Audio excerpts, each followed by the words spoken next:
Welcome back to our channel, where we bring history's most dramatic moments back to life.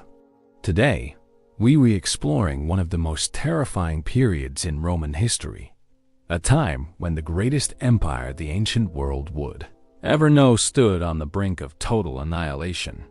Picture this. It's 216 BCE, and on a dusty plain in southern Italy, the largest army Rome has ever assembled lies slaughtered. 50,000 Roman soldiers are dead or dying. The consul Lucius Aemilius Paulus bleeds out in the dirt, surrounded by the bodies of 80 senators who rode to battle that morning believing Roman superiority was inevitable.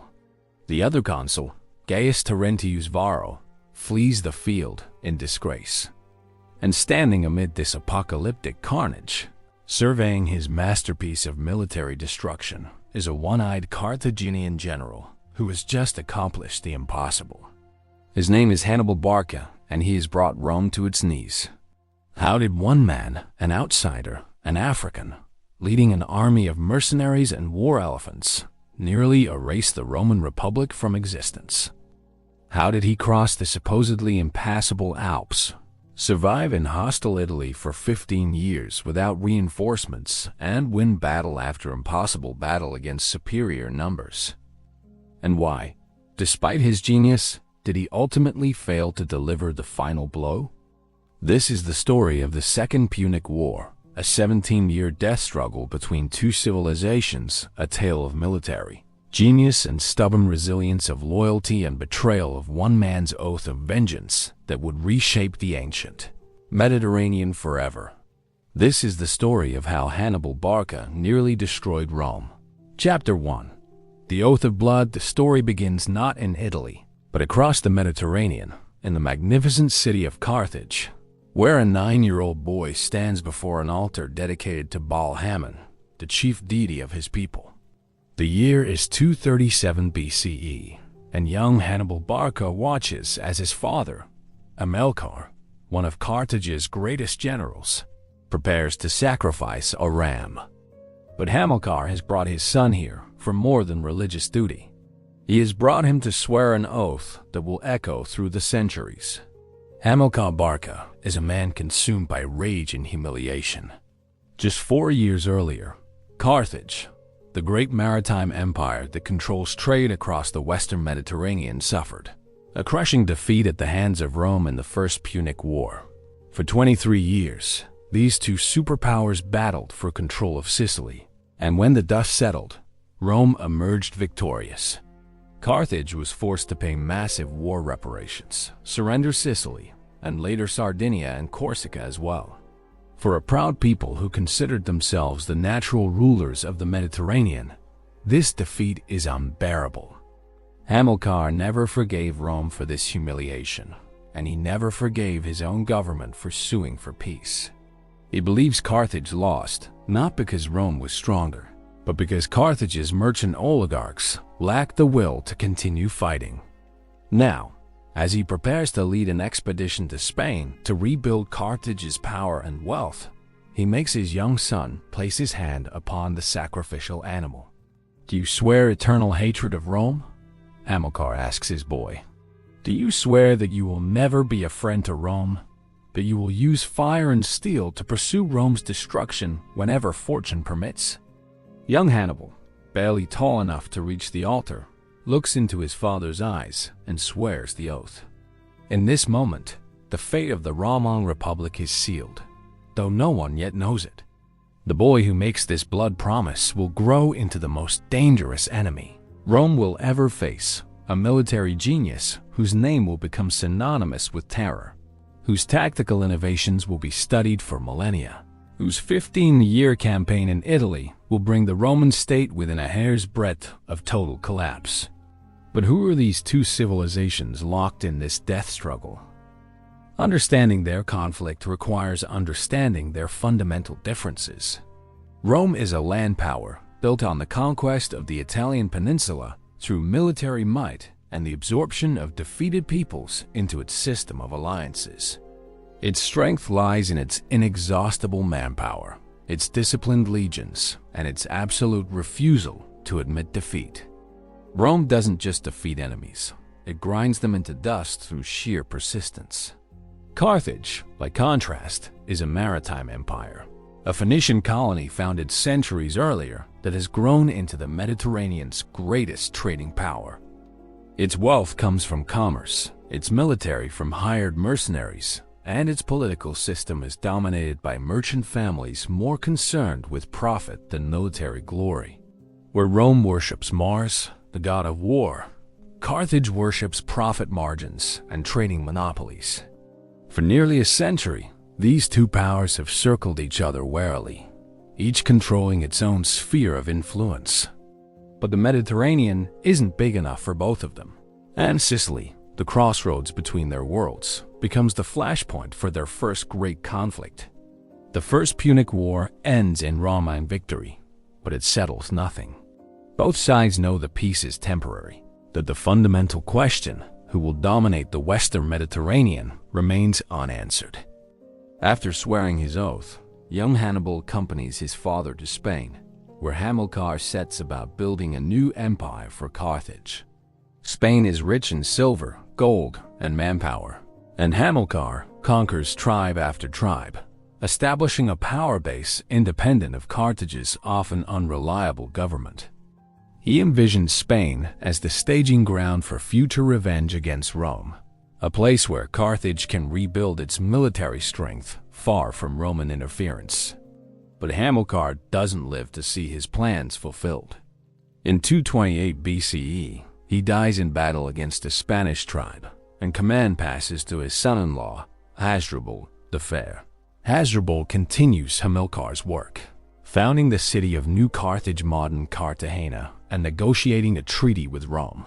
That sets the Ebro River as the boundary between Roman and Carthaginian spheres of influence in Spain. For 8 years, Hasdrubal consolidates Carthaginian power, but in 221 BCE, he too is assassinated. The Carthaginian army, which has remained fiercely loyal to the Barca family, now turns to Hamilcar's eldest son. At just 25 years old, Hannibal Barca assumes command of Carthage's forces in Spain.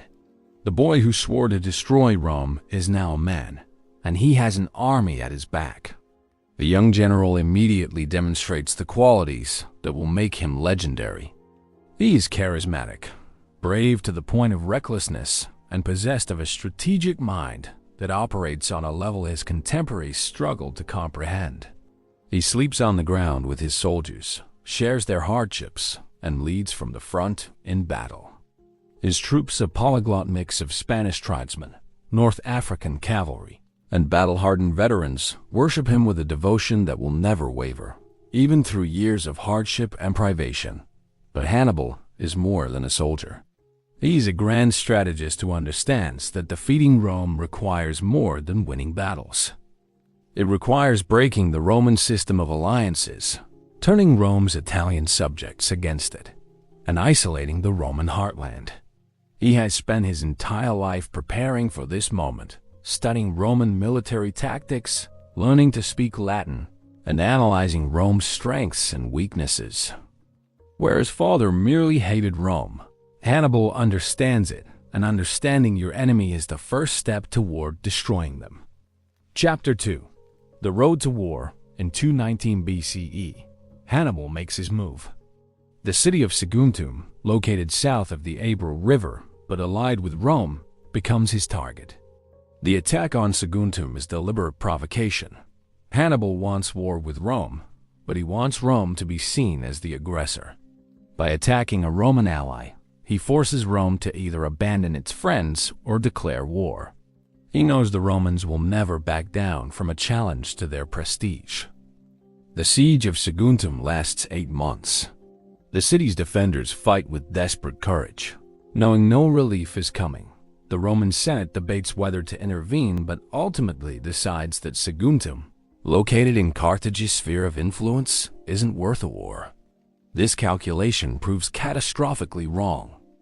When the city finally falls and Hannibal crucifies those who led the resistance, he sends a message to Rome. The Barca family hasn't forgotten, and the bill for the First Punic War is coming due. Rome sends ambassadors to Carthage, demanding that the city hand over Hannibal for punishment. The Carthaginian Senate faces an impossible choice. Many of the merchant oligarchs have no desire for another war with Rome. The last one nearly bankrupted them. But Hannibal's faction, backed by the common people who resent Rome's arrogance, carries the day.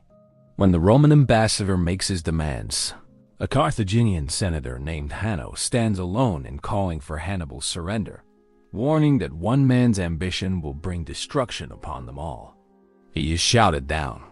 Carthage will not betray its general, and if Rome wants war, it shall have war. The Roman ambassador rises, gathers his toga, and holds out a fold of cloth to the Carthaginian Senate. In this fold, he announces, "I carry both peace and war. Which will you have?" The Carthaginian representative responds, "Whichever you please." The Roman lets the fold fall open. "Then we give you war." But while Rome prepares to send armies to Spain and Africa to crush Carthage, Hannibal is already implementing a plan so audacious that when his enemies finally understand it, it will be too late to stop him. He doesn't intend to wait for the Romans in Spain. He doesn't intend to fight a defensive war on Carthaginian territory. Instead, he will do the impossible. He will take the war to Italy itself. Hannibal's plan is military insanity by conventional standards. To reach Italy, he must march an army of about 90,000 soldiers, including war elephants, from Spain, through Gaul, across the Pyrenees Mountains, across the Rhine River, and over the Alps. No general in history has attempted such a journey. The Alps are considered an impassable barrier, a wall of rock and ice that protects Italy from invasion. Even if Hannibal somehow manages to cross them, he'll emerge in hostile territory with no supply lines, no reinforcements, and no base of operations.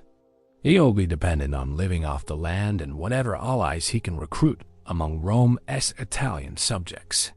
It is a plan that could only be conceived by a genius or a madman, and Hannibal is both.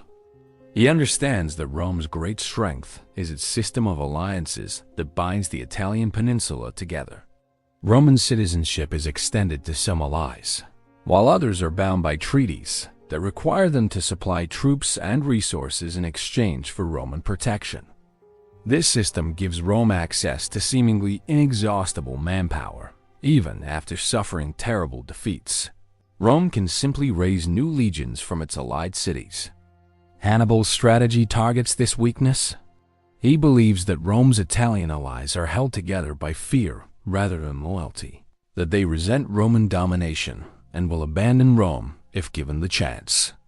By bringing his army to Italy and winning spectacular victories, he hopes to trigger a general revolt that will leave Rome isolated and powerless. It is a strategy that requires not just military victory, but political transformation, the dissolution of the Roman alliance system from within. In the spring of 218 BCE, Hannibal begins his march. He leaves New Carthage with an army of about 90,000 infantry, 12,000 cavalry, and 37 war elephants. These elephants are not merely exotic beasts. They are psychological, weapons designed to terrify enemies who have never seen such creatures. They are also practical assets, capable of breaking infantry formations and carrying supplies through difficult terrain. The march through Spain proceeds smoothly. Hannibal has spent years subduing the Spanish tribes, and most offer no resistance. But crossing the Pyrenees proves costly. Some of his Spanish troops, realizing that they're being taken far from home to fight in a war that isn't theirs, desert. Hannibal sends others home, preferring to lead a smaller force of volunteers and a larger army of resentful conscripts. By the time he crosses into Gaul, his army has shrunk to about 50,000 infantry and 9,000 cavalry. The passage through Gaul presents new challenges. The Gallic tribes are formidable warriors, and while some are willing to let Hannibal pass in exchange for payment, others see his army as an opportunity for plunder. Hannibal fights several sharp engagements, winning some through combat and others through diplomacy. He makes alliances with tribes hostile to Rome, promising them revenge and plunder if they join his cause. His reputation as a general who shares both danger and reward with his soldiers helps him recruit Gallic warriors to replace his losses. The most dangerous moment comes at the Rhine River. The Romans, finally understanding that Hannibal intends to invade Italy, dispatch a consul named Publius Cornelius Scipio with an army to intercept him. Scipio sails to Massilia, modern Marseille, expecting to meet Hannibal somewhere in southern Gaul. But Hannibal, displaying the speed and decisiveness that characterizes his generalship, crosses the Rhine before Scipio can arrive. The crossing is a masterpiece of improvisation. Hannibal sends cavalry upstream to cross and then attack the Gallic warriors gathered on the opposite bank, while his main force crosses on improvised rafts and boats, including specially constructed vessels to transport the elephants. When Scipio reaches the crossing site, he finds that Hannibal is already 3 days ahead, marching toward the Alps. Scipio faces a choice: pursue Hannibal into the mountains where his army will be at a disadvantage, or proceed with his original mission to invade Spain. He chooses Spain, sending his army west under his brother's command, while he himself returns to Italy to help organize the defense. It's a reasonable decision that will have profound consequences. By not pursuing Hannibal immediately, Scipio gives the Carthaginian the time he needs to cross the Alps. Chapter 3. The crossing of the Alps. It is late autumn in 218 BCE, and Hannibal's army stands at the base of the Alps, staring up at snow-covered peaks that seem to touch the sky. Behind them lies 6 months of hard marching and bitter fighting. Ahead lies the most difficult passage any army has ever attempted. Many of Hannibal's soldiers, especially those from North Africa and Spain, have never seen snow before. They look at the massive mountains and begin to understand what their general is asking of them. Hannibal gathers his troops and addresses them with the rhetorical skill that has made him not just a commander but a leader. He reminds them of their victories, of the wealth waiting for them in Italy, of the revenge they will take on Rome. He points to the mountains and declares that these are just obstacles, no different from any others they've overcome. And then he leads them forward. The exact route Hannibal took remains debated by historians to this day. Ancient sources offer conflicting accounts, and the mountain passes have changed over 2 millennia. What we know is that the crossing took 15 days and cost Hannibal dearly. The army must traverse narrow mountain paths where a single misstep means a fatal fall into the void below. They face attacks from mountain tribes who roll boulders down on them and ambush stragglers. They endure freezing temperatures that men from Mediterranean climates are completely unprepared for. The elephants prove both blessing and curse. Their presence terrifies the mountain tribesmen, who have never seen such beasts. But moving them through narrow passes requires Herculean effort. Several elephants fall from the paths to their deaths. Others simply collapse from exhaustion and cold. But their presence also provides a bizarre advantage. The tribesmen are so afraid of the elephants that they often flee rather than attack the columns transporting them. Hannibal leads from the front, sharing every hardship with his men. When avalanches block the path, he personally helps clear the debris. When his soldiers despair, he moves among them, encouraging, cajoling, shaming them into continuing. He points out that to turn back now means certain death. They've come too far, consumed too many supplies. The only way out is forward, through the mountains and down into Italy. The most dangerous moment comes near the summit, where the path is blocked by a massive rock slide. The army is trapped on a narrow ledge, unable to advance or retreat safely. Hannibal orders his engineers to heat the rocks with fire and then douse them with vinegar. The rapid temperature change causes the rocks to crack and crumble. It takes several days of backbreaking labor, but eventually, the engineers clear enough space for the army to continue. The descent down the Italian side proves even more treacherous than the ascent. The path is covered with fresh snow concealing ice underneath, and soldiers and pack animals slip and tumble to their deaths. The army is strung out over miles of treacherous mountain paths, vulnerable and exhausted. Men suffer from frostbite, starvation, and despair. The lucky ones die quickly from falls or exposure.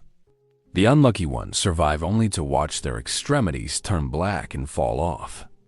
When Hannibal finally emerges from the Alps into the Po Valley in late October or early November 218 BCE, his army has been reduced to perhaps 26,000 infantry and 6,000 cavalry. He has lost nearly half his force in the crossing, and the survivors are in terrible condition, starving, frostbitten, and traumatized by their ordeal. Most of the elephants are dead. By any reasonable standard, Hannibal's invasion is a failure before it has even begun. Any sane general would seek terms with Rome, negotiate a withdrawal, or at least spend months recovering before attempting any military operations. But Hannibal is not a sane general. He's a genius operating on a different level than his contemporaries. He understands that his greatest weapon is not his battered army, but the psychological impact of his mere presence in Italy. Rome believed the Alps made invasion impossible. The appearance of a Carthaginian army, no matter how diminished, north of the Alps is a shock that will reverberate throughout the Italian peninsula. Rome's allies will begin to doubt Roman invincibility. Rome's enemies will begin to hope.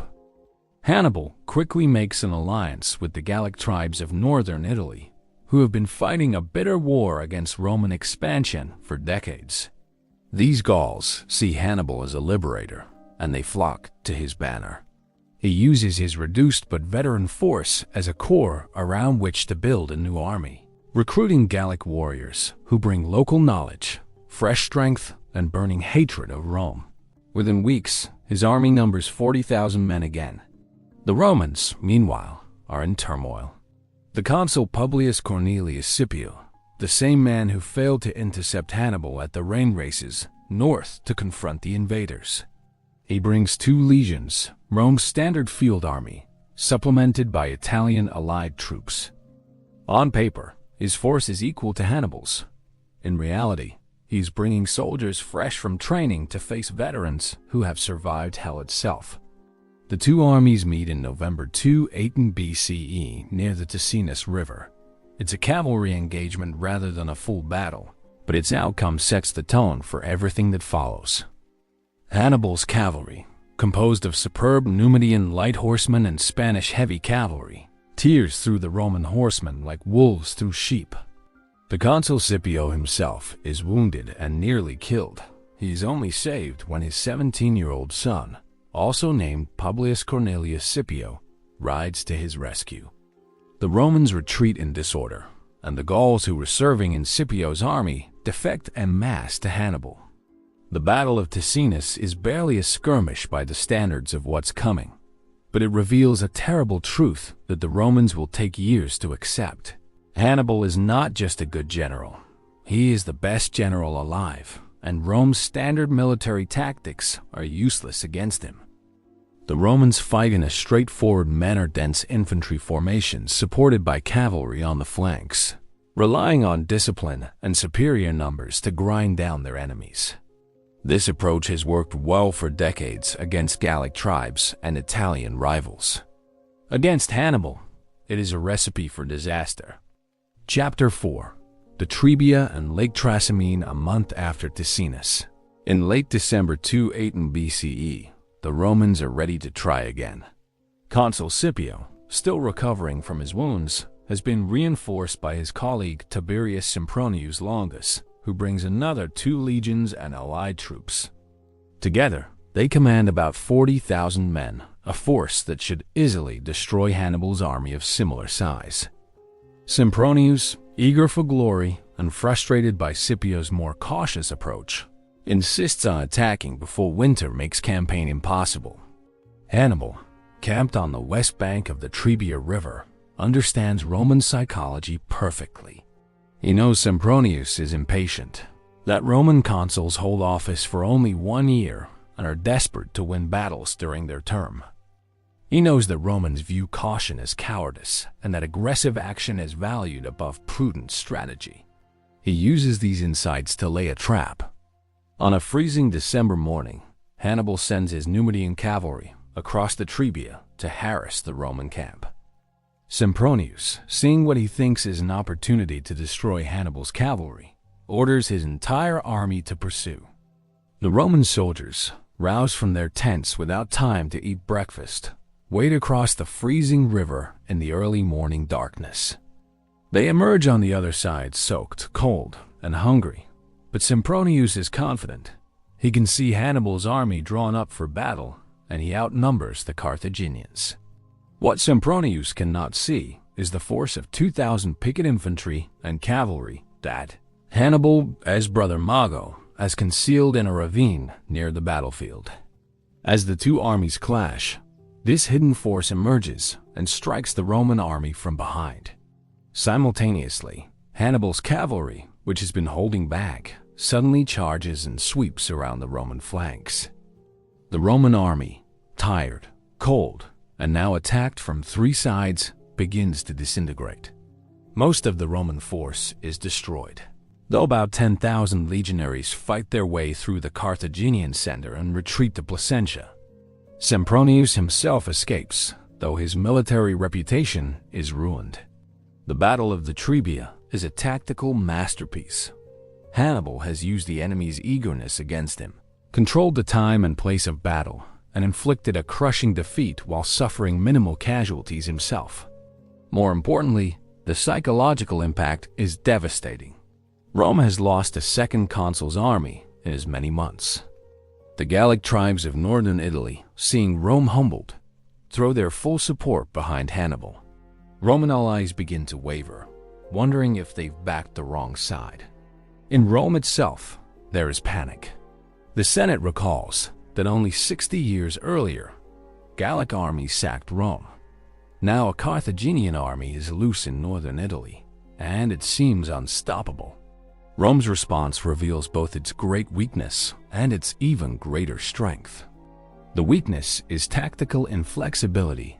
The Romans cannot adapt their fighting style to counter Hannibal's innovations. But the strength is strategic stubbornness. Defeat, no matter how severe, is not considered a reason to negotiate. The Romans simply raise new legions and prepare to try again. Where another nation might sue for peace after losing two armies, Rome doubles down. For the winter of 218 to 217 BCE, Hannibal remains in northern Italy, resting his troops and recruiting more Gallic warriors. But he faces a serious problem. He has won two significant victories, but Rome's alliance system remains intact. The Latin and Italian cities south of the Po remain loyal to Rome. Hannibal needs a more spectacular victory to convince Rome's allies to defect. He needs to take the war to central Italy, into the Roman heartland itself. In the spring of 217 BCE, Hannibal marched south. To reach central Italy, he must cross the Apennine Mountains, an easier journey than the Alps, but still challenging for an army. The Romans, meanwhile, have prepared a defensive strategy. They position armies to block the obvious mountain passes, confident they can intercept and destroy Hannibal's force as it emerges weakened from the mountains. But Hannibal doesn't take the obvious routes. Instead, he leads his army through the marshes of the Arno River, a route the Romans consider impassable. For 4 days and 3 nights, the army wades through fetid swamp water, unable to rest or sleep, harassed by disease and exhaustion. Many men die from exposure and sickness. Hannibal himself contracts an eye infection during this march that will cost him the sight of one eye. But by enduring this hellish journey, he emerges in central Italy completely unexpected, having bypassed all Roman defensive positions. The new consul, Gaius Flaminius, commands an army guarding the approach to Rome. When news arrives that Hannibal has somehow appeared in central Italy, Flaminius is furious. The Carthaginians have made him look like a fool, and he's determined to redeem his reputation. He pursues Hannibal's army south, trying to bring him to battle. But Flaminius, like Sempronius before him, underestimates his opponent. Hannibal allows himself to be pursued, even seeming to flee before Flaminius's advance. He leads the Roman army along the northern shore of Lake Trasimene, where the road passes through a narrow defile between the lake and steep hills. On the morning of June 21st, 217 BCE, as dawn mist rises from the lake, Flaminius's army marched into this trap. Hannibal has concealed his entire army in the hills overlooking the road. As the Roman column stretches out along the lakeshore, the Carthaginians attack from the high ground. The Battle of Lake Trasimene is not so much a battle as a massacre. The Romans, strung out in marching column and unable to form proper battle lines, are driven into the lake or cut down where they stand. Flaminius himself is killed by a Gallic warrior who recognizes the consul and cuts him down in personal combat. Within 3 hours, 15,000 Roman soldiers are dead, and another 15,000 are captured. Only a small advance guard manages to cut its way free and escape. It is Rome's worst military disaster in living memory. The psychological impact of Lake Trasimene echoes across Italy. Hannibal has now destroyed 3 Roman armies in less than a year. He has killed 2 consuls and decimated Rome's military leadership. He is loose in central Italy with nothing between him and the city of Rome itself. When news reaches the capital, the praetor stationed there mounts the speaker's platform in the forum and announces simply, "We have been defeated in a great battle." No attempt to soften the blow. No propaganda to disguise the disaster. Just the brutal truth. Rome appoints a dictator, Quintus Fabius Maximus, giving him absolute authority to deal with the crisis. Fabius, an older, more cautious man than the aggressive consuls who preceded him, understands that Rome cannot defeat Hannibal in open battle. Instead, he implements a new strategy. He will shadow Hannibal's army, but refuse battle, harassing his foragers, attacking his supply lines, and denying him the decisive engagement he needs. It's a strategy of exhaustion, turning time and Rome's inexhaustible manpower into weapons. Chapter 5. The Fabian strategy. Quintus Fabius Maximus earns his nickname Cunctator, the delayer, through his refusal to give Hannibal the battle the Carthaginian needs. For months during the summer and fall of 217 BCE, Fabius shadows Hannibal's army through central and southern Italy, always keeping the high ground, always refusing combat. When Hannibal's foragers spread out to gather supplies, Fabius's troops attack them. When Hannibal tries to bring Fabius to battle by ravaging Roman territory, Fabius watches from the hills but doesn't descend. This strategy infuriates many Romans, who see Fabius as a coward. Roman military culture values aggressive action, decisive victory, and personal glory. Fabius's cautious approach seems un-Roman, even shameful. The common people, seeing their farms burned and their towns plundered while the Roman army watches from the hills, grow restless. Fabius's political opponents begin calling for his removal, accusing him of prolonging the war out of cowardice or even treason. But Fabius understands something crucial that his critics do not. Hannibal's army, no matter how skilled, cannot conquer Italy by winning battles. Carthage has sent no reinforcements, no supplies, no additional troops. Hannibal is living off what his army can forage and what allies he can recruit. His soldiers, no matter how devoted to their general, must eventually be paid in plunder and victory. Time is Rome's ally, not Hannibal's. Every month that passes without a decisive victory weakens Hannibal's strategic position, while Rome can raise new legions from its vast population. Hannibal, keenly aware that the Fabian strategy threatens his entire campaign, tries multiple stratagems to force Fabius to battle. In one famous incident, he ties burning torches to the horns of 2,000 cattle and drives them up a mountain at night, making Fabius think the Carthaginian army is escaping. When Fabius deploys his troops to block what he thinks is Hannibal's route of march, the Carthaginians slip away through the unguarded pass. But even this embarrassment doesn't change Fabius's mind. He continues to refuse battle. As 217 gives way to 216 BCE, political pressure forces a change in Roman strategy. Fabius's dictatorial term expires, and the Roman people, Frustrated by months of watching their territory ravaged, elect consuls who promise aggressive action.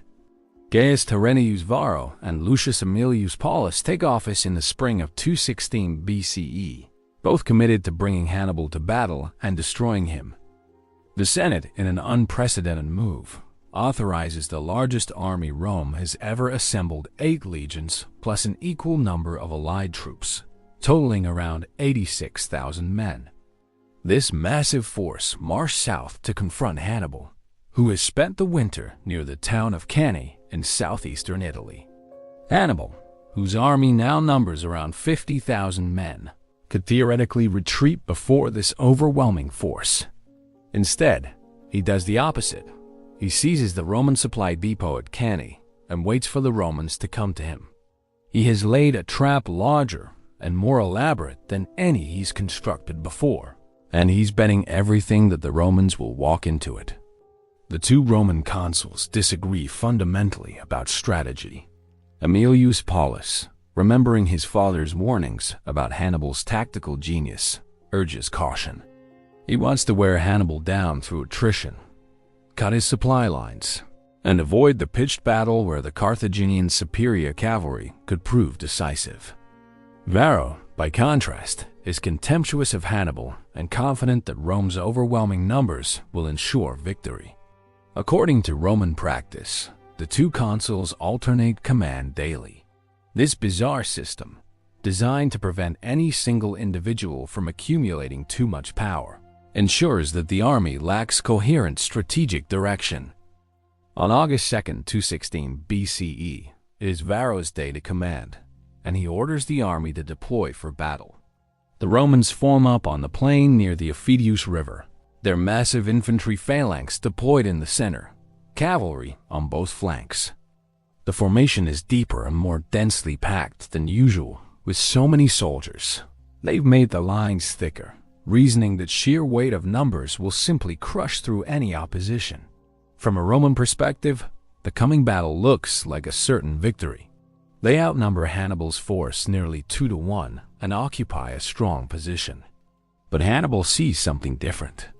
He sees an opportunity to create a masterpiece, to achieve what no general in history has accomplished: the complete destruction of an army twice the size of his own. He has studied Roman tactics for his entire adult life, fought Roman armies for years, and learned their strengths and weaknesses intimately. He knows that Romans are brave to the point of stubbornness, that they will continue pushing forward even in the face of terrible casualties, and that their heavily armed infantry is nearly unbreakable in head-to-head combat. He also knows their weaknesses. Roman cavalry is mediocre compared to his superb Numidian and Spanish horsemen. Romans fight in a straightforward manner, pushing forward in dense formations that prize strength over maneuver. They struggle to adapt when unexpected situations arise. And perhaps most critically, when Romans commit to an attack, they commit completely. They don't hold back reserves or maintain tactical flexibility. Hannibal deploys his army in an unusual formation. His infantry forms a crescent shape, bulging outward toward the Romans. At the center of this crescent, he places his weakest troops, Gallic and Spanish infantry, who he knows cannot stand up to sustained Roman pressure. On the flanks of this crescent, he stations his African veterans, his best infantry, but these troops are held back slightly from the center. His cavalry, his most potent weapon, is split between both flanks, with the heavy Spanish and Gallic cavalry on the left and the Numidian light cavalry on the right. His officers question this formation.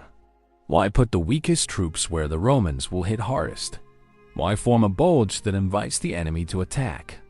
Hannibal smiles his one-eyed smile and tells them to watch.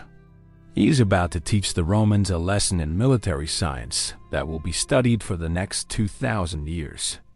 Chapter 6. Cannae. The morning of August 2nd, 216 BCE dawns hot and dusty. A wind blows from the south, carrying clouds of grit that sting Roman eyes and throats. The Roman army, 86,000 strong, forms up in the massive rectangular formation that has conquered Italy. Looking across the plain at Hannibal's smaller force, the Roman soldiers are confident. They outnumber the enemy nearly 2-1. Victory seems inevitable. The battle begins with Hannibal's cavalry smashing into the Roman horsemen on both flanks. On the Roman right, the Numidian cavalry engages the Italian allied cavalry in a swirling melee of harassment and feints.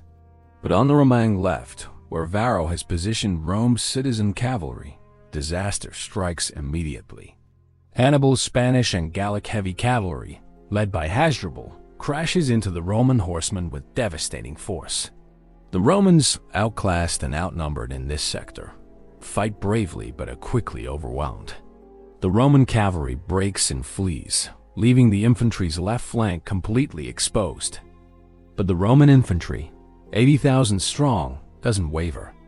They can see Hannibal's outnumbered infantry directly before them, and they begin their advance. The massive Roman formation moves forward like an irresistible tide, pushing toward the Gallic and Spanish troops at the center of Hannibal's bulging line. This is what Romans do best: straightforward, brutal combat where superior numbers and iron discipline grind down the enemy. The legionaries lock shields and advance, their glady short stabbing swords ready to do the bloody work that has conquered the Italian peninsula. The Gallic and Spanish infantry at Hannibal's center receive the Roman onslaught. They fight desperately, but they are outnumbered and outmatched by Rome's heavy infantry.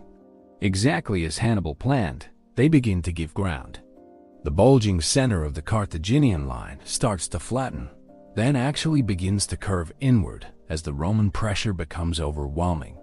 From the Roman perspective, the battle is proceeding perfectly. They are pushing the enemy back, breaking their line, driving toward victory. The Roman commanders urge their men forward. Push! Keep pushing! The legionaries need no encouragement. They can taste victory. They press harder, cramming more men into the center, trying to exploit what looks like the collapse of Hannibal's line. The Roman formation, already deep, becomes even more compressed as soldiers push forward from the rear ranks, desperate to get into the fight before it's over. This is the moment Hannibal has been waiting for. His center continues to give ground, not breaking, not rooting, but conducting a fighting withdrawal that draws more and more Romans into the shrinking pocket. The African veterans on both flanks, who have been holding their position, suddenly wheel inward and advance.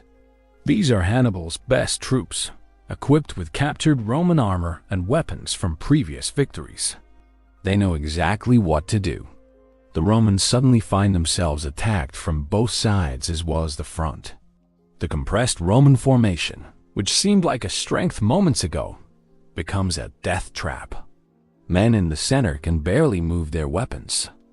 Those at the edges are being cut down by the African veterans. Panic begins to spread, but there's nowhere to run. The formation is too densely packed. Men at the rear keep pushing forward, unaware that they're shoving their comrades into slaughter. Meanwhile, Hasdrubal has completed the destruction of the Roman cavalry on the left flank. Rather than pursuing the fleeing horsemen, the instinct of most cavalry commanders, he wheels his force around the entire Roman rear. He passes behind the Roman army, riding across the battlefield, and crashes into the Italian allied cavalry still engaged with the Numidians on the opposite flank. Attacked from behind and demoralized by the obvious disaster overtaking their infantry comrades, the Italian horsemen break and flee. Now Hannibal's cavalry is free to complete the encirclement. Hasdrubal's horsemen form a screen behind the Roman army, cutting off any retreat. The trap is complete. The Romans are surrounded on all sides, African infantry attacking from left and right, Gauls and Spaniards pressing from the front, and cavalry blocking the rear. 86,000 men are caught in a killing box with nowhere to run. What follows is not a battle but an execution. The Romans fight with desperate courage. They are among the bravest soldiers in the ancient world, and they will not go quietly into death. But courage means nothing when you cannot maneuver, cannot retreat, and are being killed from all directions. The tight Roman formation that was meant to be their strength ensures that most men die without ever striking a blow. Those in the center suffocate or are crushed to death. Those at the edges are systematically butchered. The consul Aemilius Paulus, who opposed giving battle, fights and dies with his men. He's found later, sitting on a rock, too wounded to stand, calmly waiting for death. A Roman officer who escapes the carnage later reports seeing Paulus refuse a horse that might have saved him, saying he will die with the army he led to destruction. The other consul, Varro, whose arrogance precipitated this disaster, manages to escape with about 70 horsemen. He will live to face Rome's judgment for his failure. The slaughter continues until nightfall. By the time it ends, approximately 50,000 to 70,000 Romans and their allies lie dead on the field of Cannae. It is the single bloodiest day in Roman military history. More Romans died at Cannae than American soldiers died on D-Day, than British soldiers died on the first day of the Somme.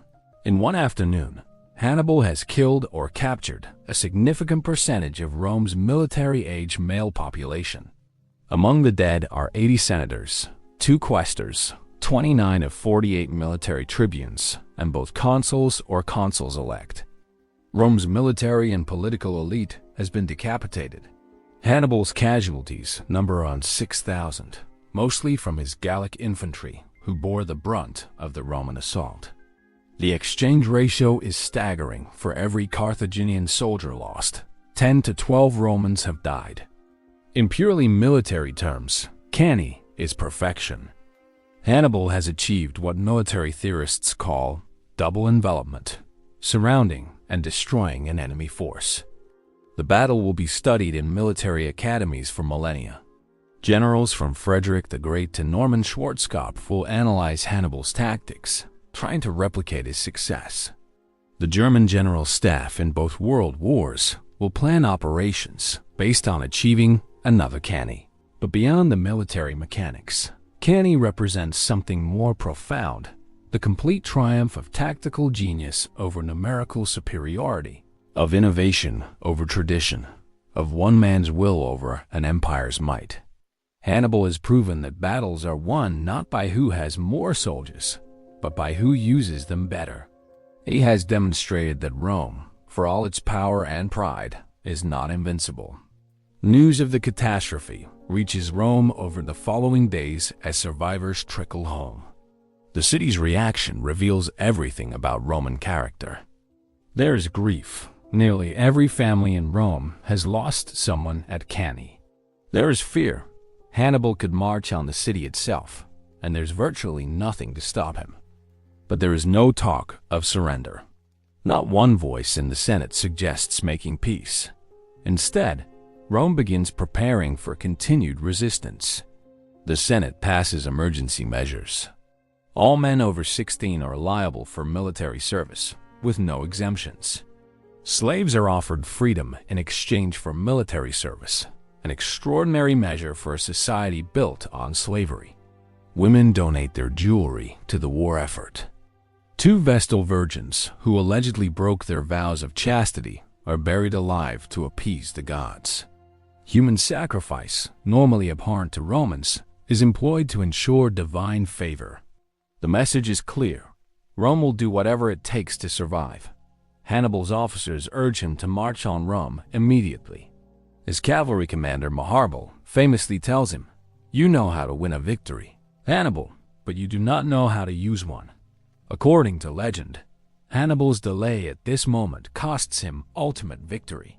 But this criticism misunderstands Hannibal's strategic situation.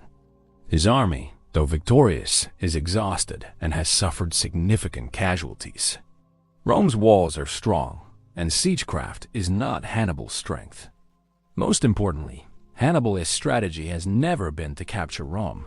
It's to break Rome's alliance system and isolate the city politically. What Hannibal needs now is not a siege but defections. He needs Rome's Italian allies to abandon her, to see that backing Carthage offers a better future than dying for Rome. Cannae should trigger a cascade of defections that will leave Rome powerless. Hannibal releases Italian allied prisoners without ransom, telling them to go home and convince their cities to join him.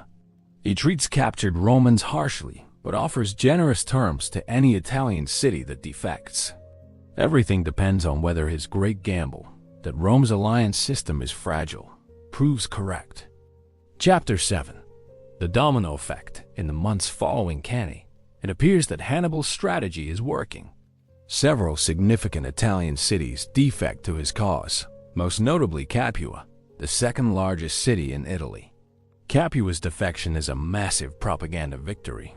It proves that even major Roman allies can be turned. Other cities in southern Italy follow Capua's lead. In Sicily, Syracuse switches sides and declares for Carthage. In Macedon, King Philip V makes an alliance with Hannibal, seeing an opportunity to strike at Rome while she's weakened. From Hannibal's camp, it must seem like the Roman alliance system is finally cracking. But the cascade of defections Hannibal hoped for never fully materializes. The cities of Latium, Rome's oldest and closest allies, remain loyal. The Latin colonies scattered throughout Italy stay true to Rome. Most critically, the cities that supplied the bulk of Rome's manpower, the ones that made possible those massive armies Hannibal has been destroying, do not defect in sufficient numbers. Rome's alliance system proves far more resilient than Hannibal anticipated. Why do Rome's allies remain loyal even after Cannae? The reasons are complex and reveal the genius of the Roman system.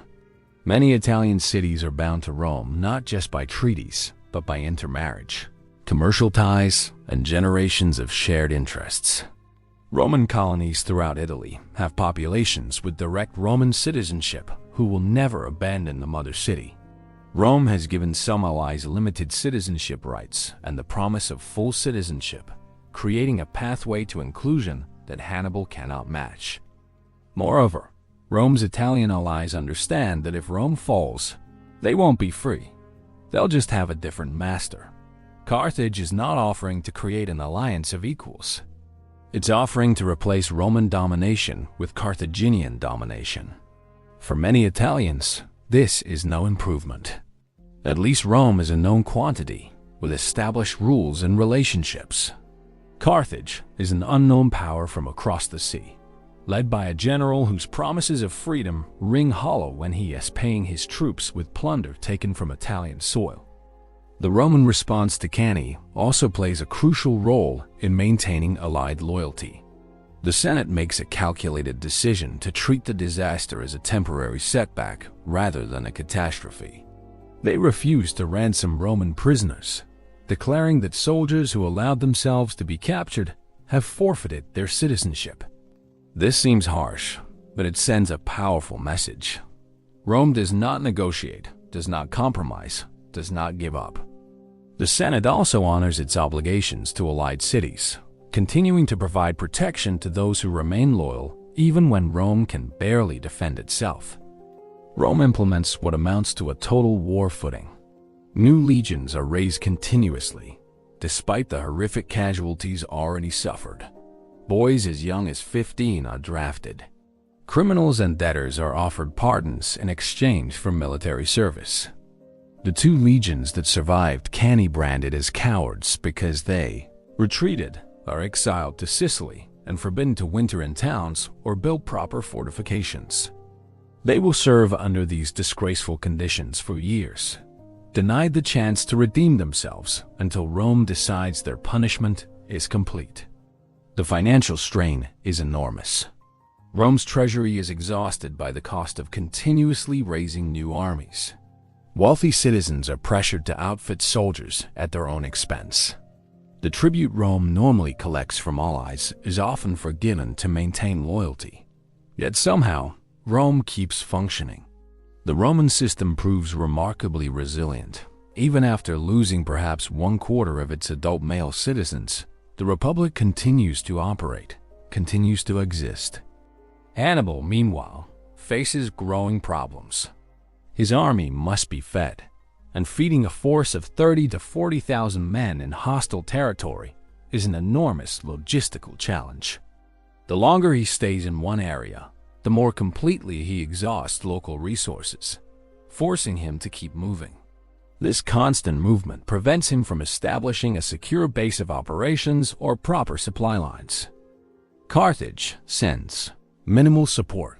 The merchant oligarchs who control the Carthaginian government never fully commit to Hannibal's war, always hoping for a negotiated peace that will restore profitable trade relations with Rome. Hannibal's allies prove unreliable. The Gallic warriors who flock to his banner after his early victories are fierce fighters but poor garrison troops. They want plunder and battle, not the tedious work of holding territory. Many drift away when the campaigning season ends. The Italian cities that defect expect Hannibal to protect them from Roman retaliation, but he cannot be everywhere at once. When Rome besieges these cities, Hannibal must either march to relieve them, stretching his forces thin, or allow them to be recaptured, destroying his credibility. Rome, learning from its disasters, changes its military strategy. The Senate appoints capable generals and gives them extended commands rather than the traditional one-year consulships. These generals, particularly Marcus Claudius Marcellus and Quintus Fabius Maximus, implement a strategy of avoiding pitched battles while constantly harassing Hannibal's forces.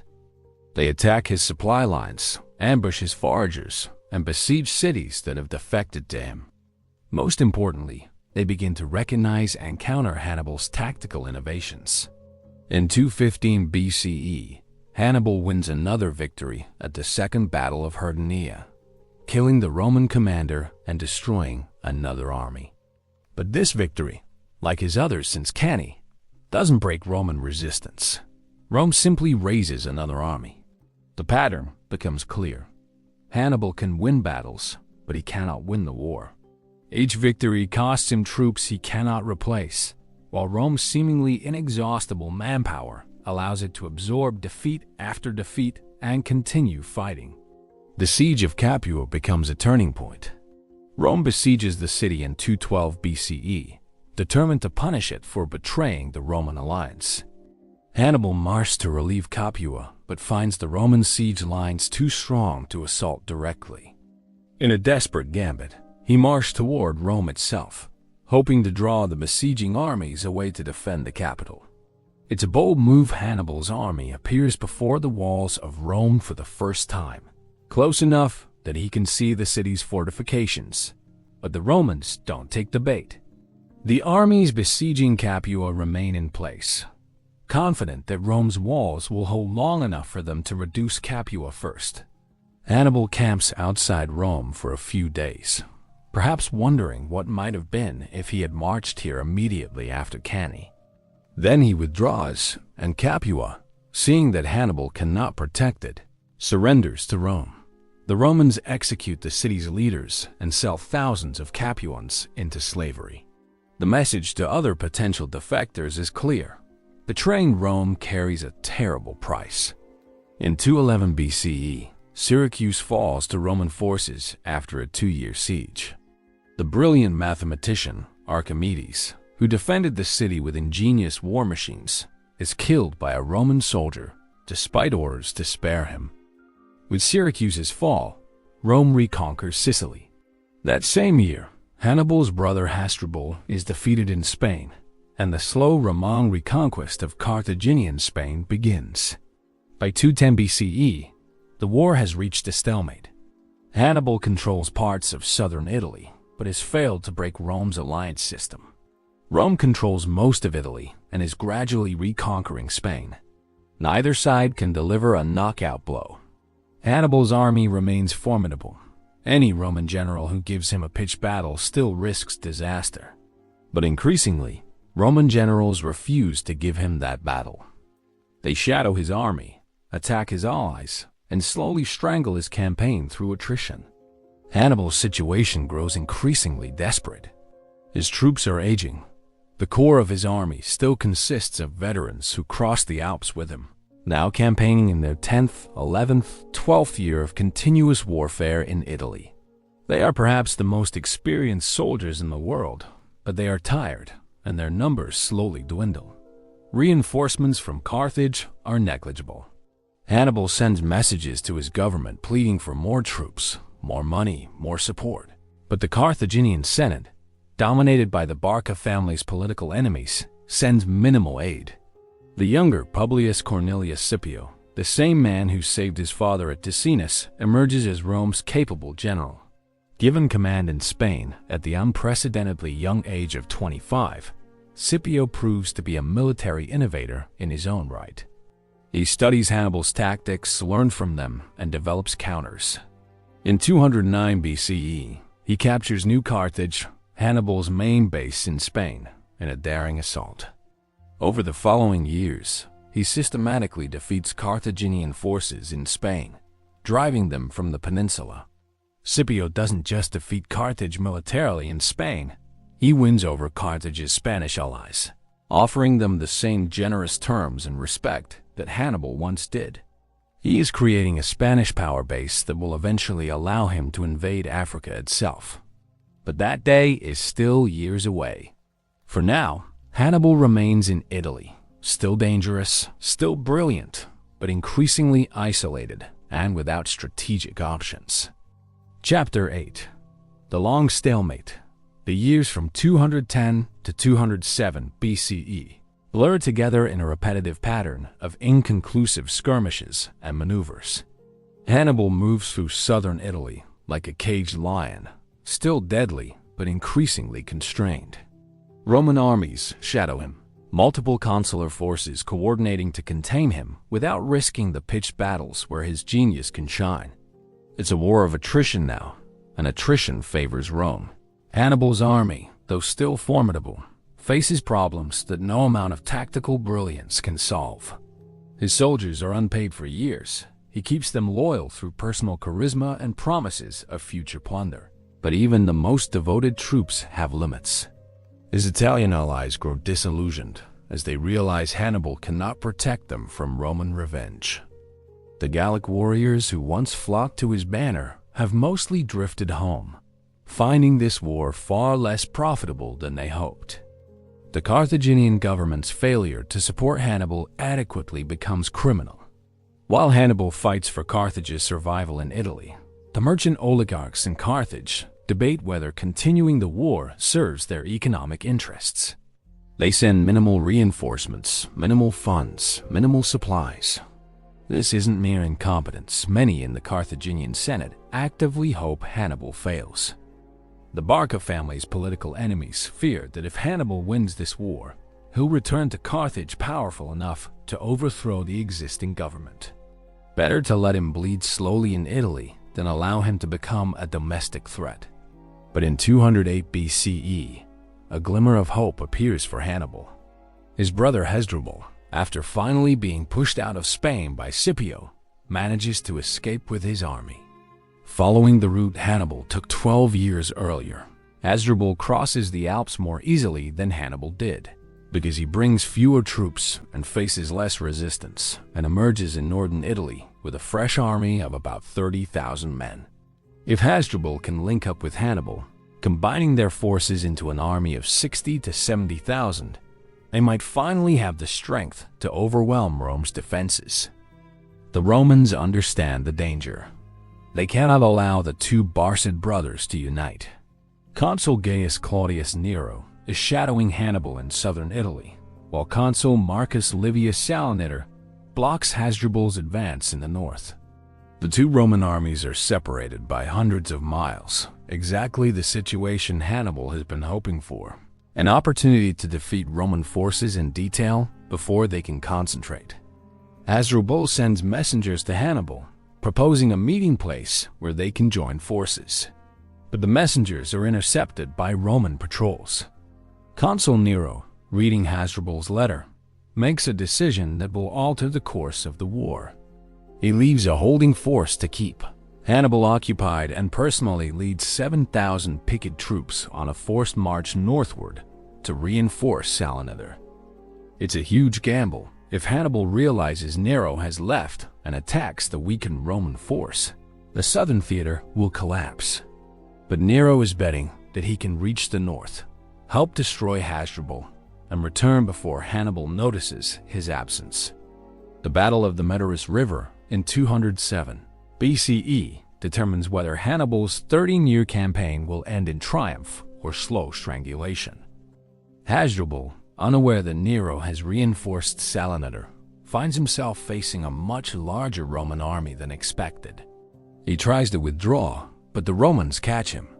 The ensuing battle is brutal and decisive. Hasdrubal fights brilliantly, but the Roman numerical advantage proves overwhelming. When the battle turns against Carthage, Hasdrubal, knowing that defeat means his brother's last hope is lost, charges into the thickest part of the Roman formation and fights until he is cut down. He dies as a warrior should, and his death ensures Hannibal's strategic defeat. Nero returns south with Hasdrubal's severed head and has it thrown into Hannibal's camp. Hannibal, seeing his brother's head, understands that everything has changed. The relief force he desperately needed is destroyed. He will receive no more help from Spain, no more help from Carthage.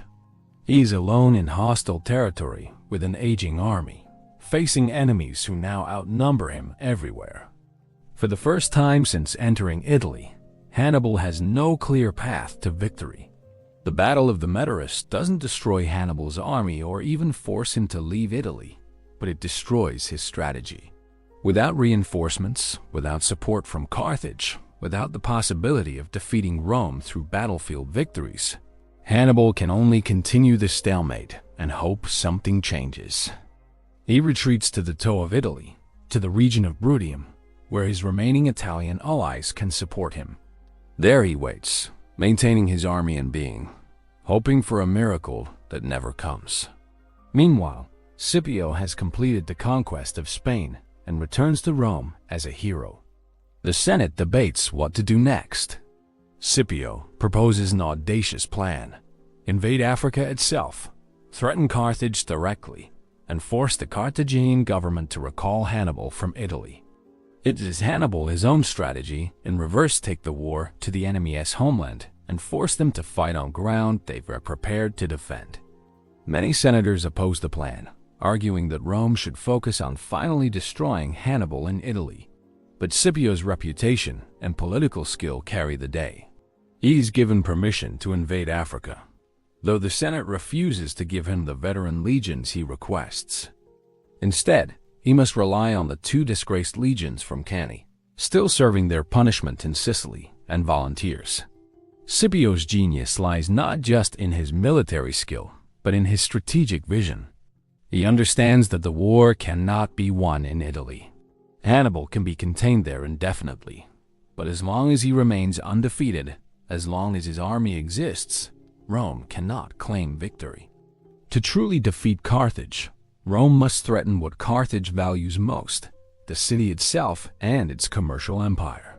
Force Carthage to recall Hannibal, fight him on ground of Rome's choosing, and end this war decisively.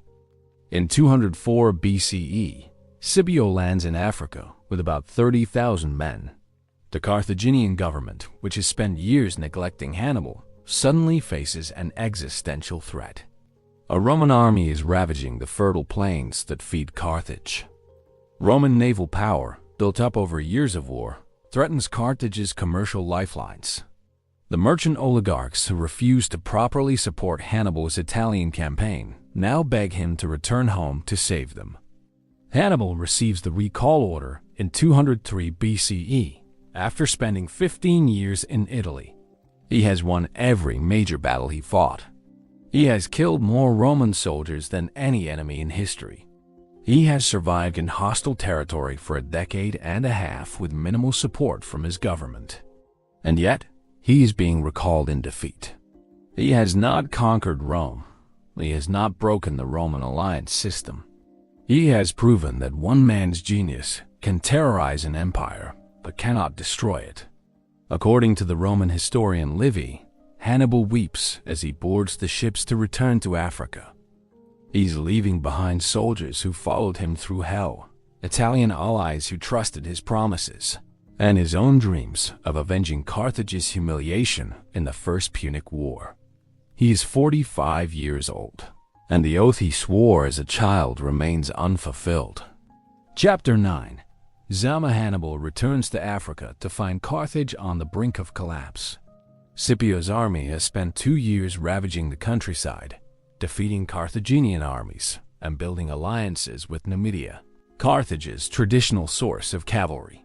King Siphox of Numidia, once Carthage's ally, has been defeated and captured.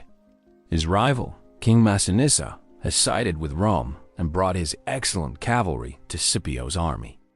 This is a bitter irony for Hannibal. For years, his Numidian cavalry gave him decisive advantages over Roman armies. Now, at the moment of truth, Rome has the superior cavalry. The Carthaginian government, desperate for peace, opens negotiations with Scipio. The terms Rome offers are harsh but not impossible.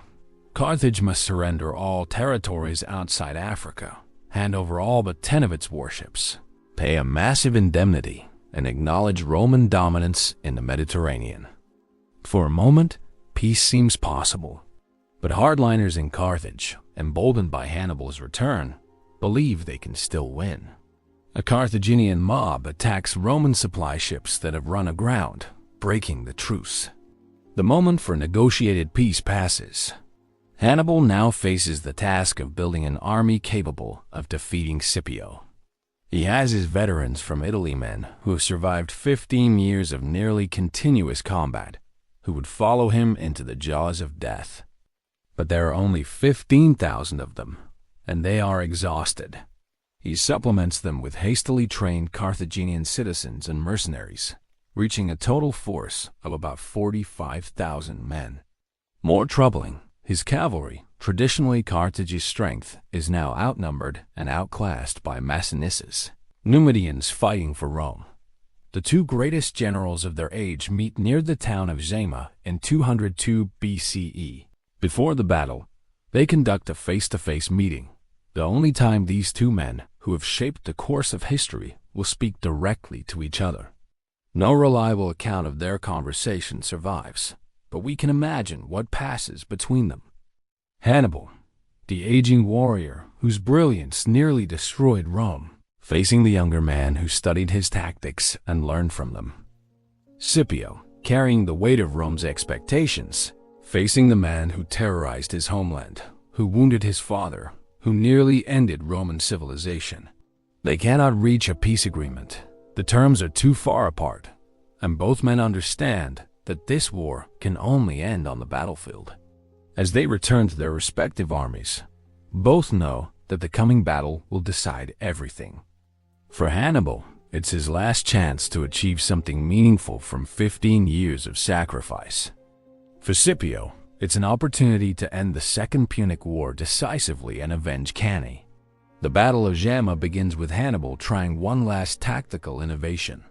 He has about 80 war elephants, and he sends them charging at the Roman lines, hoping to break Scipio's formation before the battle properly begins.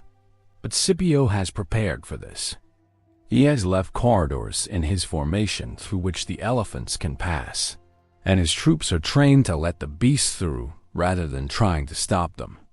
Roman trumpets and javelins frighten many elephants, which turn and stampede back through Carthaginian lines, causing chaos among Hannibal's own troops. The elephant charge, which has been such an effective weapon throughout Hannibal's career, fails completely. The infantry battle that follows is brutal and indecisive. Hannibal has arranged his infantry in 3 lines, mercenaries in front, Carthaginian citizens in the middle, and his Italian veterans in the rear. Scipio's legions slowly push through the first 2 lines, but when they reach Hannibal's veterans, the advance stalls. These are men who fought at Trebia, Trasimene, and Cannae. They have survived everything Rome could throw at them, and they will not break easily. The battle hangs in balance, infantry locked in close combat, neither side able to gain advantage. Then Massinissa's Numidian cavalry, having routed their Carthaginian counterparts, returns to the battlefield and strikes Hannibal's infantry from behind. It's Cannae in reverse Hannibal's own tactics used against him. The Carthaginian army, attacked from front and rear, begins to collapse. Hannibal's veterans fight to the last, refusing to surrender, dying in formation as the Roman cavalry cuts them down. 20,000 Carthaginians lie dead when the slaughter ends. Hannibal himself escapes with a small group of horsemen, riding from the field in defeat for the first time in his life. Zama is not just a military defeat, it's the destruction of Hannibal's life's work. Everything he fought for, all the sacrifices of his soldiers, the years in Italy, the brilliant victories, all of it ends on this dusty African plain. Rome has won the Second Punic War decisively. Carthage will never again threaten Roman power.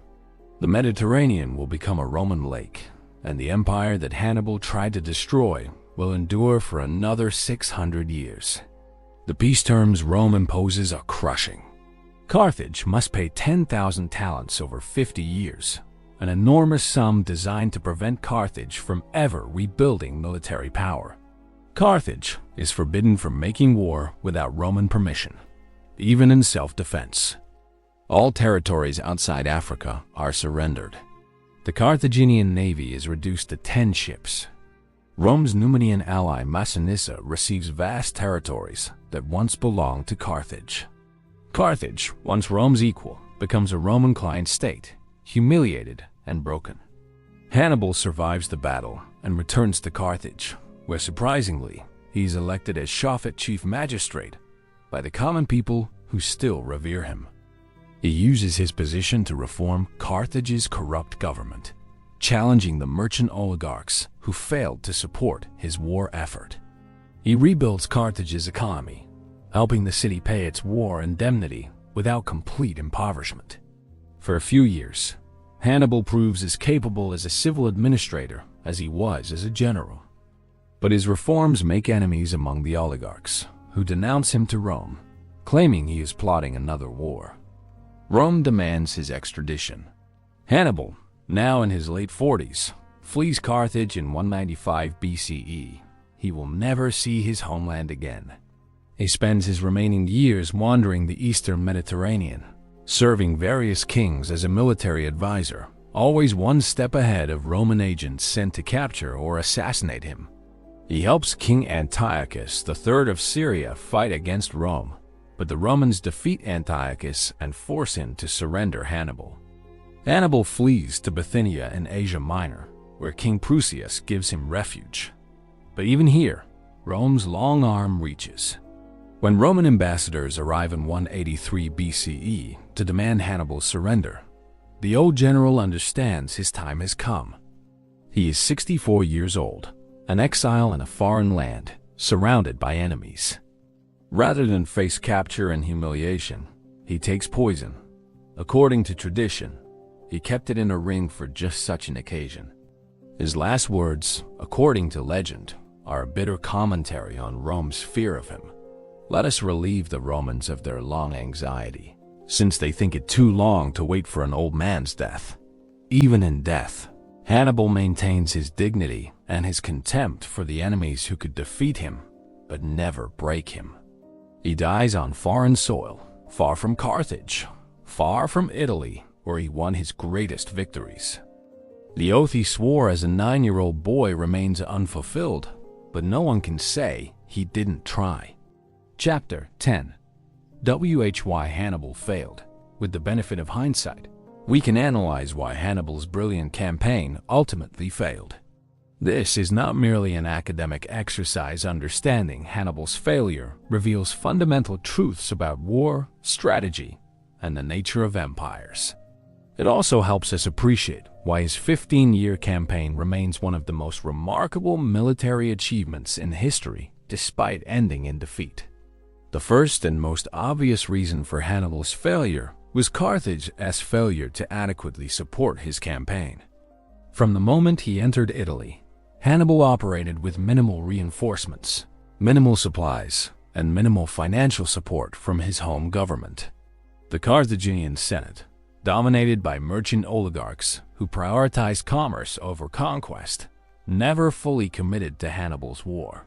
They sent him perhaps 10,000 reinforcements over 15 years, a pittance compared to the hundreds of thousands of soldiers Rome fielded during the same period. This lack of support wasn't merely incompetence, it was political calculation. Many in Carthage's ruling class feared the Barca family's power and worried that if Hannibal returned victorious, he would overthrow Carthage's oligarchic government. Better to let him bleed in Italy than allow him to become too powerful. This political division at the heart of Carthage stands in stark contrast to Rome's unified response to the crisis. Despite terrible defeats and political disagreements about tactics, Rome's elite remained committed to victory at any cost. Every segment of Roman society, from the richest patricians to the poorest citizens, contributed to the war effort. The second reason for Hannibal's failure was his fundamental misunderstanding of Roman society and the Roman alliance system. Hannibal believed that Rome's Italian allies were held together primarily by force and fear, that they would abandon Rome if given an attractive alternative. This belief was not entirely wrong. Some cities did defect after Cannae, but Hannibal underestimated the depth and complexity of Rome's relationships with its allies. Rome had spent centuries building an alliance system that was remarkably sophisticated for the ancient world. Some allies received full Roman citizenship. Others received partial citizenship with a path to full inclusion. Roman colonies scattered throughout Italy served as both military garrisons and demonstrations of Roman prosperity. Trade networks connected Italian cities economically to Rome. Intermarriage between Roman and allied elites created personal ties that transcended political allegiance. Most importantly, Rome consistently honored its obligations to allies, providing protection and fair treatment even when doing so was costly. When Hannibal arrived in Italy, offering freedom from Roman domination, many Italians asked themselves a practical question: what exactly are you offering? Hannibal could promise liberation, but he couldn't guarantee what would replace Roman rule. Would Carthage govern them fairly?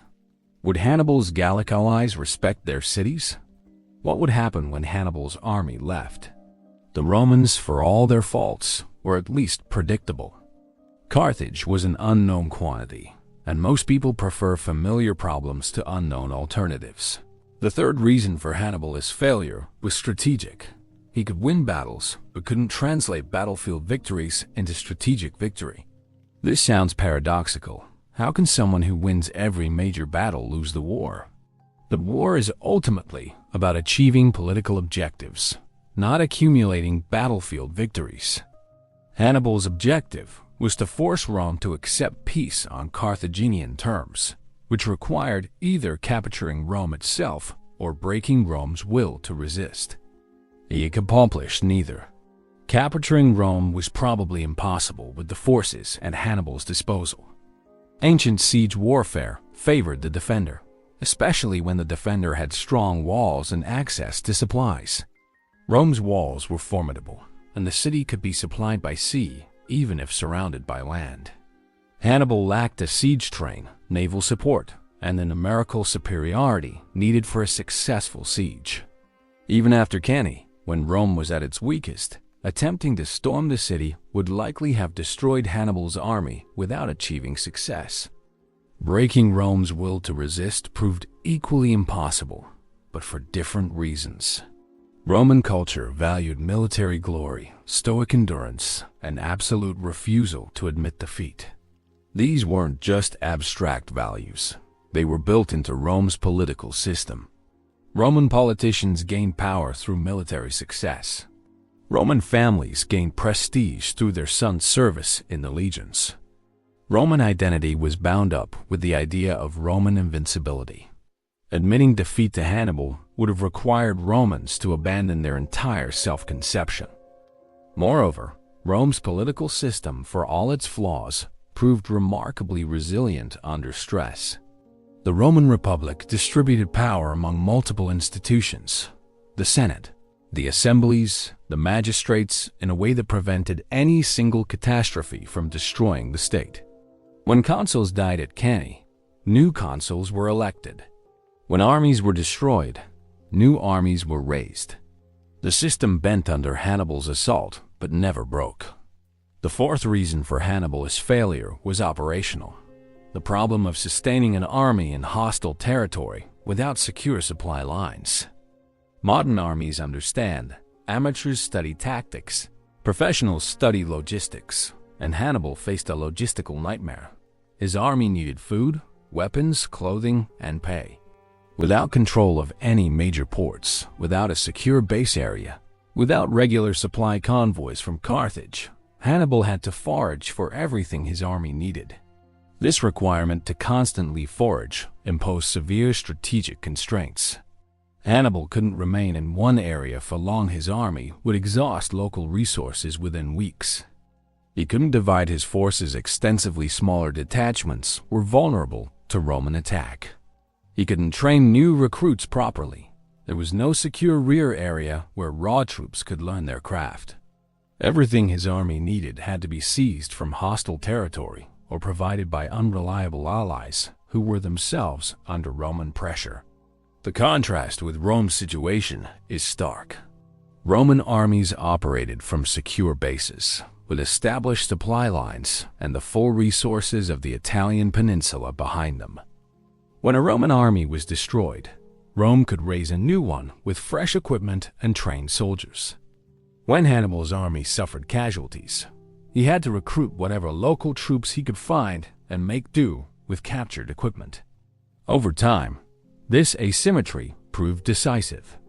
The fifth reason for Hannibal's failure was the specific military genius of Rome itself, not any particular Roman general, but the Roman system of making war. Rome's strength lay not in tactical brilliance, but in strategic persistence and institutional learning. The Romans were not as tactically innovative as Hannibal, but they learned from their defeats. After Cannae, they largely stopped giving Hannibal the pitched battles where his genius could shine. They developed generals like Marcellus and Fabius, who understood how to counter Hannibal's advantages. More importantly, Rome's system could absorb defeats that would destroy any other ancient state. The casualties Rome suffered in the Second Punic War were staggering, probably 200,000 to 300,000 dead over 17 years. Roughly 20 to 30% of the adult male citizen population. Any other ancient state would have collapsed under such losses. Rome just kept fighting. This wasn't merely stubbornness, it was a function of Rome's deep manpower reserves, its alliance system, and its political culture that viewed defeat as temporary rather than final. The sixth reason, often overlooked, was the role of other theaters of war. While Hannibal campaigned in Italy, Rome was fighting in Spain, Sicily, and eventually Africa. Hannibal's brother Hasdrubal was defeated in Spain, preventing reinforcements from reaching Italy. Syracuse was captured, securing Sicily for Rome. These campaigns diverted Carthaginian resources that might have supported Hannibal, while Rome's superior naval power and larger resource base allowed it to fight effectively in multiple theaters simultaneously. Scipio's African campaign exemplifies this point. By invading Africa, Scipio created a threat that Carthage valued more highly than Hannibal's continued presence in Italy. The Carthaginian government recalled Hannibal not because he was defeated militarily in Italy, but because Carthage itself was threatened. This revealed a fundamental weakness in Hannibal's strategy. He was trying to defeat Rome by threatening Roman territory. But Rome proved willing to endure such threats longer than Carthage could endure threats to its own homeland. The seventh and perhaps most poignant reason for Hannibal's failure was the simple fact that he was one man. His genius elevated Carthage's military capabilities far beyond what they would otherwise have been. But this also meant that Carthage's success depended entirely on Hannibal. Rome, by contrast, had a system that could produce adequate generals, even if it rarely produced brilliant ones. When one Roman general failed, another took his place. When Hannibal eventually left Italy, there was no one of comparable ability to continue his work. This highlights a fundamental difference between personal and institutional greatness. Hannibal represented personal military genius at its peak, perhaps the greatest tactical mind in military history. But Rome represented institutional strength, a system that could function effectively even without genius, that could learn from mistakes, that could persist through catastrophes. In the long run, The system proved stronger than the individual, no matter how brilliant that individual might be. Yet, despite his failure, or perhaps because of it, Hannibal's legacy endured. He proved that Rome, seemingly invincible, could be beaten.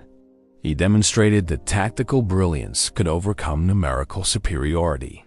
He showed that one man's vision and determination could bring an empire to its knees. The fact that he ultimately failed doesn't diminish these achievements, it makes them more poignant. Hannibal's story is tragic, precisely because we see such extraordinary ability ultimately defeated not by a superior opponent, but by circumstances beyond any general's control. The Romans never forgot Hannibal. For centuries afterward, Hannibal ad portas, Hannibal at the gates, remained Rome's ultimate expression of existential threat.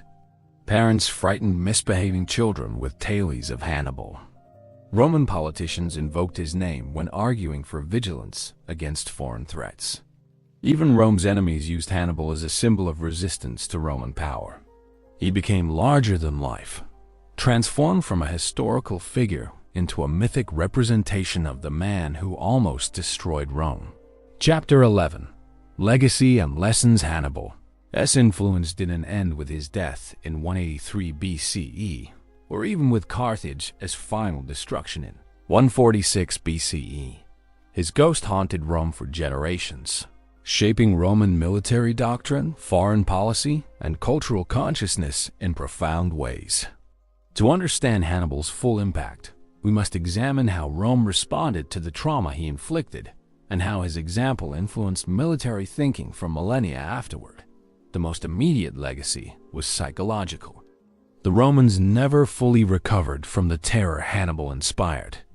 For generations after Zama, Roman parents invoked his name to frighten disobedient children. Roman politicians used Hannibal ad portas to rally support for military spending and aggressive foreign policy. The mere possibility that another Hannibal might arise somewhere in the world shaped Roman strategic thinking for centuries. This paranoia manifested in Rome's treatment of Carthage. Even after the Second Punic War reduced Carthage to a client state, Rome remained obsessed with the potential threat.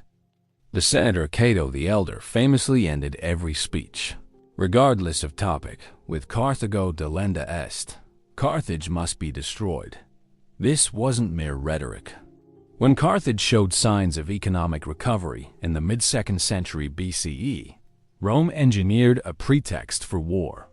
In the Third Punic War, 149–146 BCE, Rome besieged Carthage for 3 years, finally destroying it completely. The city was burned, its population sold into slavery, and according to legend, the Romans sowed the ruins with salt to ensure nothing would ever grow there again. This destruction of Carthage's city posed no meaningful threat to Rome by 146 BCE demonstrates the depth of Rome's trauma. Hannibal had shown that Carthage, given a great general and sufficient will, could nearly destroy Rome. The Romans determined that such a possibility must never exist again. Better to erase Carthage from history than risk another Hannibal emerging from its streets. The magnitude of this overreaction reveals how deeply Hannibal's campaign had wounded Roman psyche. But Hannibal's influence extended far beyond inspiring Roman paranoia. His tactical innovations fundamentally changed how Romans thought about warfare. Before Hannibal, Roman military doctrine was relatively straightforward. Mass your infantry, rely on superior discipline and equipment, grind down the enemy through direct assault. This approach worked well against most opponents, but Hannibal exposed its limitations brutally. After the Second Punic War, Roman military thinking became more sophisticated. Generals like Scipio Africanus studied and adapted Hannibal's tactics. The Romans developed better cavalry, improved their scouting and intelligence gathering, and became more flexible in their tactical deployments. They learned to use terrain more effectively, to coordinate different types of troops, to employ deception and psychological warfare. In essence, Hannibal forced Rome to evolve militarily, and the evolved Roman military became even more formidable than before. Scipio Africanus exemplifies this evolution. He wasn't simply a talented general. He was Rome's answer to Hannibal, a commander who understood that defeating Carthage required learning from Carthage's greatest general. Scipio studied Hannibal's tactics obsessively, extracting principles that he could apply to different situations. At Zama, he defeated Hannibal partly by using variations of Hannibal's own tactical innovations. This ability to learn from enemies and incorporate their methods became a Roman strength, and it began with the painful lessons Hannibal taught. Rome's strategic thinking also evolved in response to Hannibal. Before the Second Punic War, Rome's expansion was somewhat opportunistic, responding to immediate threats and opportunities without a grand strategic vision. Hannibal's invasion demonstrated that reactive strategy wasn't sufficient. Rome needed to control potential threats before they materialized. This realization drove Rome's aggressive expansion in the following centuries. The Roman concept of defensive imperialism emerged partly from the Hannibalic trauma. Romans convinced themselves that they expanded not from greed, but from necessity. Every potential threat needed to be neutralized before another Hannibal could exploit it. This logic led Rome to conquer Greece, Asia Minor, Syria, Egypt, and eventually most of the known world. Each conquest was justified as preventing the rise of another power that might threaten Rome as Hannibal had. Whether this was sincere belief or cynical rationalization is debatable, but the pattern is clear. Hannibal's example gave Romans a framework for justifying unlimited expansion. Beyond Rome, Hannibal's legacy influenced military thought across centuries. His campaigns, especially Cannae, became the subject of intense study by military theorists. The concept of double envelopment, surrounding and destroying an enemy force, became the gold standard of tactical excellence. Every ambitious general wanted to achieve another Cannae, though few understood the specific circumstances that made Hannibal's victory possible. Throughout history, military leaders invoked Hannibal's name and tried to emulate his methods. Napoleon Bonaparte studied Hannibal's campaigns extensively and claimed to have learned valuable lessons from them. The Prussian military theorist Karl von Clausewitz analyzed Hannibal's strategy in On War, his foundational text on military theory. The German general staff in both world wars planned operations based on Hannibalic principles of encirclement and annihilation. The Schlieffen Plan, Germany's strategy for World War I, explicitly sought to achieve a modern Cannae on a continental scale, a massive flanking movement through Belgium to encircle and destroy French armies.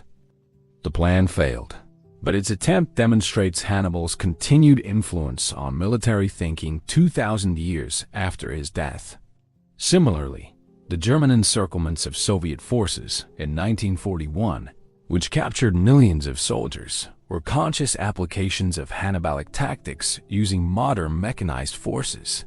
Even in recent conflicts, military planners study Hannibal. The U.S. military's left hook strategy in the 1991 Gulf War, a wide flanking movement to encircle Iraqi forces in Kuwait, was compared to Hannibalic maneuver. Military academies worldwide still teach Cannae as an example of perfect tactical execution. The specific details of ancient warfare may be obsolete, but the principles Hannibal demonstrated remain relevant. The value of superior intelligence, the importance of knowing your enemy's weaknesses, the power of surprise and deception, the goal of not just defeating, but destroying enemy forces. Yet Hannibal's legacy contains a cautionary element that's equally important. His ultimate failure demonstrates that tactical brilliance alone doesn't guarantee strategic success. This lesson resonates through military history. Generals who focused exclusively on winning battles while ignoring broader strategic considerations often failed to achieve their political objectives. Pyrrhus, Charles XII of Sweden, Napoleon, and Hitler all achieved spectacular tactical victories that didn't translate into lasting strategic success, partly because they failed to learn the lesson of Hannibal's defeat. Modern military theorists understand that Hannibal's campaign offers lessons about what not to do as much as what to do. Operating without secure supply lines, depending on enemy defections that never fully materialized, assuming battlefield victories, would break enemy will to resist. These mistakes have been repeated throughout history by commanders who learned the wrong lessons from Hannibal's example. The most important lesson may be that even perfect tactics cannot compensate for strategic disadvantages and lack of support from one's own government. In popular culture, Hannibal has been remembered differently across eras. Roman writers portrayed him with a mixture of fear, respect, and grudging admiration. They created an image of Hannibal as Rome's nemesis, cruel, cunning, and implacable, but also brave, brilliant, and strangely honorable. This complex portrayal reflects Rome's conflicted feelings about an enemy who nearly destroyed them, but whom they could not help but admire. Medieval and Renaissance Europeans viewed Hannibal through Roman sources, generally accepting the Roman perspective while admiring his military genius. The Enlightenment brought new appreciation for Hannibal as an exemplar of reason and capability overcoming obstacles. Romantic-era writers emphasized the tragic aspects of his story, the brilliant individual defeated by fate and circumstance. Modern portrayals have added new dimensions, examining Hannibal's African identity and the racial dynamics of ancient Mediterranean conflicts. The question of Hannibal's ethnicity has generated significant scholarly debate. Carthaginians were Phoenicians, a Semitic people from the eastern Mediterranean, though Carthage itself was in North Africa and had absorbed various populations over centuries. Ancient sources describe Hannibal and his family in ways that suggest they may have appeared phenotypically African, though the evidence is ambiguous. What's clear is that Romans considered Carthaginians to be foreign, exotic, and dangerous, the other against which Roman identity was defined. This otherness made Hannibal a convenient symbol for later writers and thinkers, exploring themes of resistance to empire, the conflict between civilizations, and the complex relationship between cultural identity and military achievement. For colonized peoples resisting European imperialism, Hannibal became a symbol of successful resistance to Rome, a non-European who nearly destroyed Europe's foundational empire. For military reformers, he represented the power of innovative thinking over conservative tradition. For tragic artists, he embodied the archetype of the brilliant individual defeated by forces beyond his control. Hannibal's elephants captured public imagination in ways that transcended military history. These exotic beasts, dying in snow-covered mountain passes, became symbols of the extraordinary nature of Hannibal's campaign. Images of war elephants crossing the Alps appear in countless artworks, from ancient Roman mosaics to modern films. The elephants represent the exotic invading the familiar, the impossible made real, the sheer audacity of Hannibal's vision. That most of them died before reaching Italy only adds to their symbolic power. They represent the cost of attempting the impossible.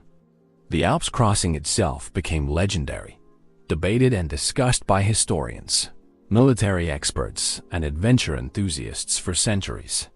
Numerous theories about Hannibal's exact route exist, with different scholars championing different passes based on interpretations of ancient sources and analysis of terrain. Expeditions have attempted to recreate the crossing, testing whether elephants could actually traverse various Alpine routes. This ongoing debate demonstrates how Hannibal's campaign captured imaginations. People remain fascinated by the sheer audacity and difficulty of what he accomplished. In Carthage's homeland modern Tunisia, Hannibal's memory has different significance. He represents a North African who challenged European power, a symbol of resistance and capability that predates colonialism. Tunisian nationalists in the 20th century invoked Hannibal as an ancestor figure, though the relationship between ancient Carthage and modern Tunisia is complex and contested. Still, Hannibal serves as a source of pride, a reminder that North African powers once rivaled the greatest empires of antiquity. For military professionals, Hannibal represents an ideal type, the general's general, the commander whose campaigns deserve endless study. His combination of strategic vision, tactical brilliance, personal courage, and leadership ability seems almost superhuman. The fact that he achieved so much with so little support makes his accomplishments even more impressive. If Hannibal had received from Carthage even a fraction of the support Rome gave its generals, the course of Western civilization might have been radically different. This last point leads to perhaps the most intriguing counterfactual in ancient history. What if Hannibal had won? What if Carthage had properly supported his campaign? What if a few more Italian cities had defected? What if he had marched on Rome immediately after Cannae? What if Hasdrubal had arrived in Italy with reinforcements? Each of these possibilities could have changed outcomes, and the outcomes would have changed everything that followed. A Carthaginian victory would have meant no Roman Empire, no spread of Latin language and Roman law across Europe, no Roman roads and aqueducts, no Roman military tradition influencing subsequent European warfare. The entire trajectory of Western civilization depended on Rome surviving Hannibal's onslaught. When we study Western history, we're studying the history of Rome's world and its successors. We can barely imagine what a Carthaginian-dominated Mediterranean would have looked like, because Rome won and shaped how history was recorded and remembered. The philosophical implications of Hannibal's campaign extend beyond military strategy into questions about determinism, contingency, and the role of individuals in shaping history. Historians have long debated whether history is shaped primarily by broad social forces and economic conditions, or whether individuals can truly alter the course of events. Hannibal's story argues powerfully for the latter interpretation. Without this one man, the Second Punic War would have unfolded completely differently, and Rome's path to empire would have faced far fewer obstacles. Consider the counterfactual. If Hannibal Barca had not taken his 9-year-old son to that altar, if that oath had never been sworn, would anyone else have conceived and executed such an audacious invasion? The crossing of the Alps was considered militarily impossible before Hannibal proved otherwise. No other Carthaginian general demonstrated comparable vision or ability. Without Hannibal specifically, Carthage might have fought another conventional war with Rome, perhaps over Spain or Sicily, but the existential crisis that gripped Rome from 218 to 202 BCE would never have occurred. One individual's oath, sworn in childhood, genuinely altered the trajectory of Western civilization. This realization forces us to confront uncomfortable truths about historical inevitability. We often tell ourselves that history's broad patterns are determined by geography, economics, and social forces, that Rome's rise was somehow inevitable, given its location, resources, and political system. Hannibal's campaign suggests otherwise. For 15 years, the outcome hung in balance. A few different decisions by the Carthaginian Senate, a few more Italian defections, even different weather conditions at crucial moments. Any of these could have tipped the balance toward Carthaginian victory. History is far more contingent, far more dependent on individual actions and random chances than we find comfortable to admit.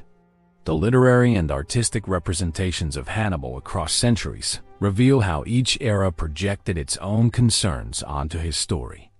Renaissance paintings depicted him as a classical hero, emphasizing his nobility and martial virtue while downplaying his foreignness. Enlightenment writers presented him as a rational military scientist whose campaigns could be analyzed like mathematical problems. Romantic poets emphasized the tragic dimension, the lonely genius betrayed by his own government, the hero who dared attempt the impossible only to fall short. Each interpretation tells as much about the interpreters as about Hannibal himself. In the 19th century, as European powers carved up Africa in colonial expansion, Hannibal's identity took on new significance. European colonizers were uncomfortable with the idea that an African general had nearly destroyed the civilization they claimed as their ancestor. Some writers went to great lengths to argue that Hannibal wasn't really African. The Carthaginians were Phoenicians, and therefore somehow more acceptably Mediterranean or even Proto-European. These tortured arguments reveal the racial anxieties of colonial era, Europeans confronting evidence of African military and intellectual capability that predated European colonialism by 2 millennia. Modern African and diaspora scholars have reclaimed Hannibal as part of African history, emphasizing that Carthage was an African power and that Hannibal's achievements represent African historical greatness. This reclamation is historically justified. Carthage was located in North Africa, drew significant portions of its population and resources from Africa, and was viewed by Romans as distinctly African and foreign. Whether Hannibal himself would have identified as African in modern terms is unknowable, but his achievements certainly belong to the history of African civilizations and African contributions to world history. The strategic lessons of Hannibal's campaign remain relevant to modern conflicts, though the specifics of warfare have changed dramatically. The importance of logistics, the danger of operating without secure supply lines, the necessity of political support from one's own government, the limits of tactical brilliance without strategic viability. These lessons transcend historical periods. Modern military planners studying insurgencies, counterinsurgencies, and expeditionary warfare find Hannibal's experiences surprisingly applicable to contemporary challenges. The psychological warfare Hannibal employed deserves particular attention. He understood that military operations have psychological dimensions that can be as important as physical destruction. By crossing the Alps, an impossible feat, he created an aura of invincibility that magnified his actual military capabilities. By treating Italian prisoners well while handling Roman prisoners harshly, he sent messages designed to drive wedges between Rome and its allies. By appearing where Roman generals didn't expect him, by moving faster than seemed possible, by winning battles against superior numbers, he created an atmosphere of fear that paralyzed Roman decision-making after Cannae. Modern military theorists recognize that Hannibal understood information operations and psychological warfare at a level that wouldn't be systematically theorized until the 20th century. His campaign wasn't just a military operation. It was an integrated political military strategy that targeted enemy morale, alliance relationships, and decision-making capacity. That this strategy ultimately failed doesn't diminish its sophistication. It demonstrates that even the most sophisticated strategy cannot overcome fundamental disadvantages in resources and support. The personal dimension of Hannibal's relationship with his soldiers deserves deeper exploration. Ancient sources consistently emphasize the extraordinary loyalty Hannibal inspired in his troops. Men who crossed the Alps with him remained loyal through 15 years of campaigning in hostile territory, often unpaid, always in danger, never able to go home. This loyalty wasn't bought with plunder. There were long periods when Hannibal's army had little to distribute. It wasn't maintained through fear. Hannibal wasn't a tyrant who terrorized his own troops. Instead, it seems to have been earned through shared hardship, personal courage, and genuine respect. Hannibal led from the front, sharing the dangers his soldiers faced.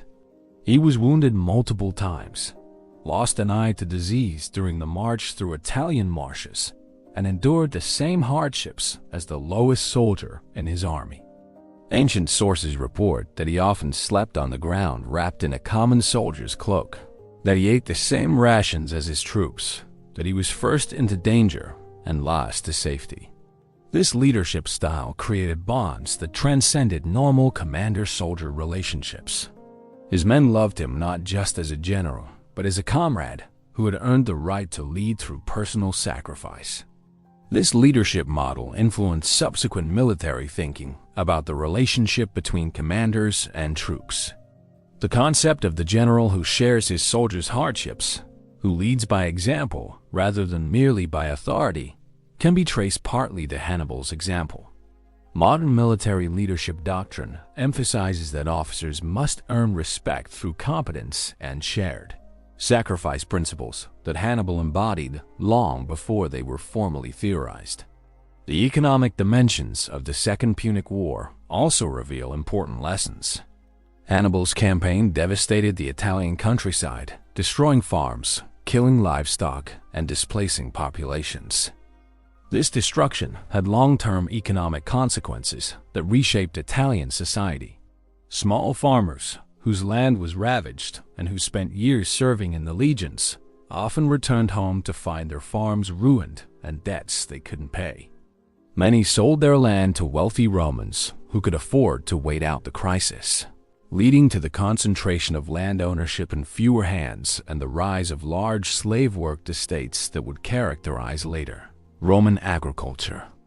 This economic transformation, the shift from small farmers to large estates, from free labor to slave labor, fundamentally altered Roman society and ultimately contributed to the Republic as fall centuries later. Hannibal didn't intend to transform Roman agricultural economics, but his campaign's indirect effects proved historically significant.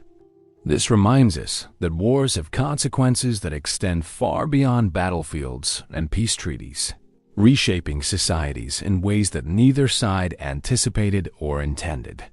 The moral complexity of Hannibal's character deserves acknowledgement. Ancient sources portray him as capable of great cruelty, crucifying opponents, allowing his troops to plunder Italian cities, showing little mercy to enemies. Yet the same sources credit him with honor in keeping agreements, generosity to defeated foes who surrendered, and genuine affection for his soldiers. He was neither a simple villain nor an uncomplicated hero, but a complex human being shaped by the violent world he inhabited and the oath that drove him. This moral complexity makes Hannibal more interesting and more human than simple hero worship or demonization would allow. He fought for what he believed was just as revenge for Carthage's humiliation by Rome.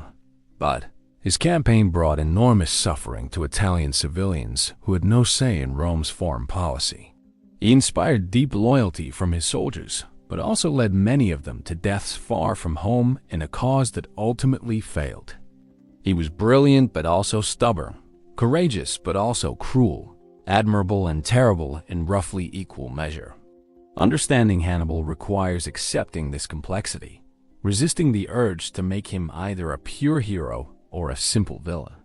He was a product of his time, shaped by a culture that valued military glory and personal honor above almost everything else, driven by an oath that gave his life meaning but also constrained his choices. Judging him by modern ethical standards would be anachronistic, but acknowledging the human cost of his campaign is necessary for honest historical assessment. As we close our examination of how Hannibal nearly destroyed Rome, we're left with a story that resonates precisely because it lacks simple resolution. Hannibal didn't destroy Rome, but he proved it could be done. Rome survived but bore psychological scars for generations. Carthage lost the war, but produced history's greatest tactical genius. The Second Punic War decided nothing about the relative merits of the two civilizations. It simply demonstrated that Rome had deeper resources and greater strategic persistence. Whether this made Rome better than Carthage is a question without answer, but it certainly made Rome more successful in the specific context of ancient Mediterranean power politics. The ghost of Hannibal still walks through our military academies, our history books, our cultural consciousness. We study him not just to understand ancient history, but to grasp something fundamental about human nature, about ambition, loyalty, brilliance, and the tragic gap between aspiration and achievement. Hannibal nearly changed history. That nearly contains entire worlds of possibility, making his story forever fascinating to those who wonder how close the world came to being fundamentally different than it is. As we step back from the details of battles and campaigns, certain profound truths emerge about Hannibal's impact on history. He came closer than any other individual to destroying the Roman Republic and thereby fundamentally altering the course of Western civilization. For 15 years, he held Rome's fate in his hands, winning victory after impossible victory, surviving in hostile territory through sheer brilliance and will. That he ultimately failed doesn't diminish the magnitude of his achievement. It makes it more remarkable, more tragic, and more worthy of study. Hannibal's story forces us to confront uncomfortable questions about the nature of historical success and failure.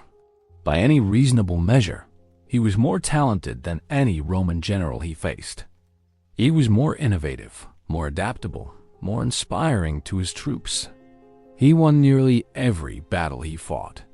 Yet Rome won the war. This paradox reveals that individual brilliance, while important, operates within constraints of geography, economics, politics, and institutional strength. Hannibal was great, but Rome's system proved greater. The tragedy of Hannibal lies not in his defeat, but in his abandonment. Had Carthage supported him adequately, had his government matched his commitment and vision, the Second Punic War might have ended very differently. Instead, Carthage's merchant oligarchs, more concerned with protecting their political power than supporting their greatest general, doomed his campaign through neglect. Hannibal fought heroically for a nation that never fully backed him, and this abandonment ensured his failure. Yet this failure contains lessons more valuable than many victories. Hannibal teaches us that warfare is ultimately political, that military operations must serve achievable political objectives, that maintaining support from one's own government is as important as defeating enemies. That tactical excellence cannot compensate indefinitely for strategic disadvantages. These lessons have been relearned painfully throughout history by commanders who focused on battlefield victory while ignoring broader strategic realities. Rome's survival of Hannibal's onslaught reveals different lessons about the power of institutional resilience, about the value of strategic persistence over tactical brilliance, about how systems can overcome individuals.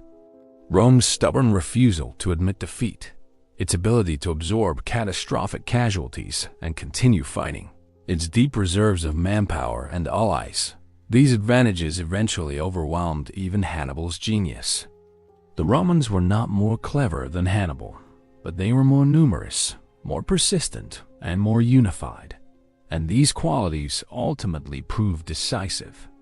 The Second Punic War transformed both Rome and the Mediterranean world. Before Hannibal, Rome was one power among several in the Mediterranean. After defeating Hannibal, Rome was the unquestioned superpower, and its rise to empire became inevitable. The trauma Hannibal inflicted drove Rome to ensure no other power could ever threaten it similarly. This defensive paranoia, combined with the military capabilities Rome developed fighting Hannibal, created an unstoppable expansion that wouldn't end until Rome controlled the entire Mediterranean world. For Hannibal personally, the story is heartbreaking. A man of extraordinary gifts, shaped from childhood for a single purpose, who came so close to achieving the impossible only to see it slip away. His later years as an exile, serving minor kings in distant lands, constantly fleeing Roman agents, represent a profound fall from the heights of Cannae. Yet even in exile, even in defeat, Hannibal maintained his dignity and his hatred of Rome. He died by his own hand rather than submit to Roman capture, true to the oath he swore as a 9-year-old boy at his father's side. The oath itself that moment in 237 BCE, when young Hannibal swore eternal hatred of Rome, serves as the perfect symbol of his life. An oath sworn by a child, binding a man for his entire life, shaping every decision, driving every action, ultimately unfulfilled despite superhuman effort. Hannibal kept his oath.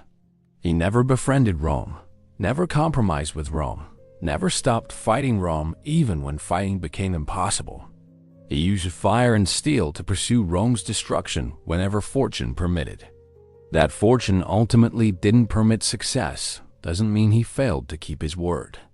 When we ask why Hannibal nearly destroyed Rome, we must understand both how close he came and why he ultimately failed. He nearly destroyed Rome because he was one of history's greatest military minds, because he had the courage to attempt the impossible, because his tactical innovations were revolutionary, because his presence in Italy exposed weaknesses in the Roman system that Rome didn't know it had. He failed because individual genius, no matter how extraordinary, cannot overcome overwhelming systemic disadvantages, because his government didn't adequately support him, because Rome's alliance system proved more resilient than he anticipated, because time and attrition favored Rome's superior resources. The legacy we inherit from Hannibal is complex and multifaceted. He gave us Cannae, the perfect bow, studied by every military professional since. He gave us the example of the brilliant individual challenging an empire. He gave us lessons about the limits of military genius and the importance of strategy over tactics. He gave Rome the trauma that shaped its imperial expansion and, through Rome, shaped Western civilization. He gave us a story of ambition, brilliance, perseverance, and ultimately, tragic failure, the kind of story that resonates across millennia because it speaks to fundamental aspects of human nature. When Roman parents told their frightened children that Hannibal is at the gates, they were invoking more than just a historical figure. They were invoking the memory of existential terror, of the time when destruction seemed inevitable, of the greatest threat Rome ever faced. That this threat came from one man, an African, an outsider, someone Romans viewed as fundamentally foreign, made it even more disturbing. Hannibal proved that Rome, seemingly invincible, could be brought to its knees by a sufficiently brilliant enemy. But Hannibal's ghost haunted Rome for another reason too. He represented the nagging doubt that Rome's survival was more luck than virtue. That without Hannibal's lack of support from Carthage, without Hasdrubal's defeat at the Medaris, without various contingencies breaking in Rome's favor, Roman civilization might have ended in 216 BCE on the field of Cannae. Romans liked to believe their success came from superior virtue, discipline, and divine favor. Hannibal's near success suggested that perhaps Rome had simply been fortunate to face a brilliant enemy who lacked adequate support. As we conclude this journey through one of history's most remarkable military campaigns, we can appreciate Hannibal not just as a historical figure, but as a symbol of human potential and limitation. He showed what one person could accomplish through genius, determination, and will.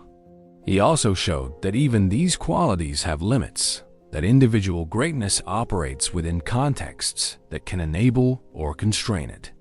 His story is inspiring and cautionary, triumphant and tragic, ancient and eternally relevant. Hannibal nearly destroyed Rome. That he came so close remains astonishing. That he ultimately failed is historically fortunate for Western civilization as we know it, but personally tragic for a man who devoted his entire life to a goal he couldn't quite achieve. In the end, perhaps the most fitting epitaph for Hannibal Barca is simply this: he swore an oath as a child to destroy Rome, and he nearly, impossibly, almost kept that promise. History has known many conquerors, but few have come closer to changing the entire course of civilization than the one-eyed Carthaginian general who brought elephants across the Alps and terror to the Roman heart. His name still echoes through the centuries, a reminder of what almost was, of how close the ancient world came to taking a completely different path. Hannibal at Portas, Hannibal at the gates. For Rome, these words meant existential terror. For history, they mean the moment when everything hung in balance, when one man's genius nearly toppled an empire and changed the world forever.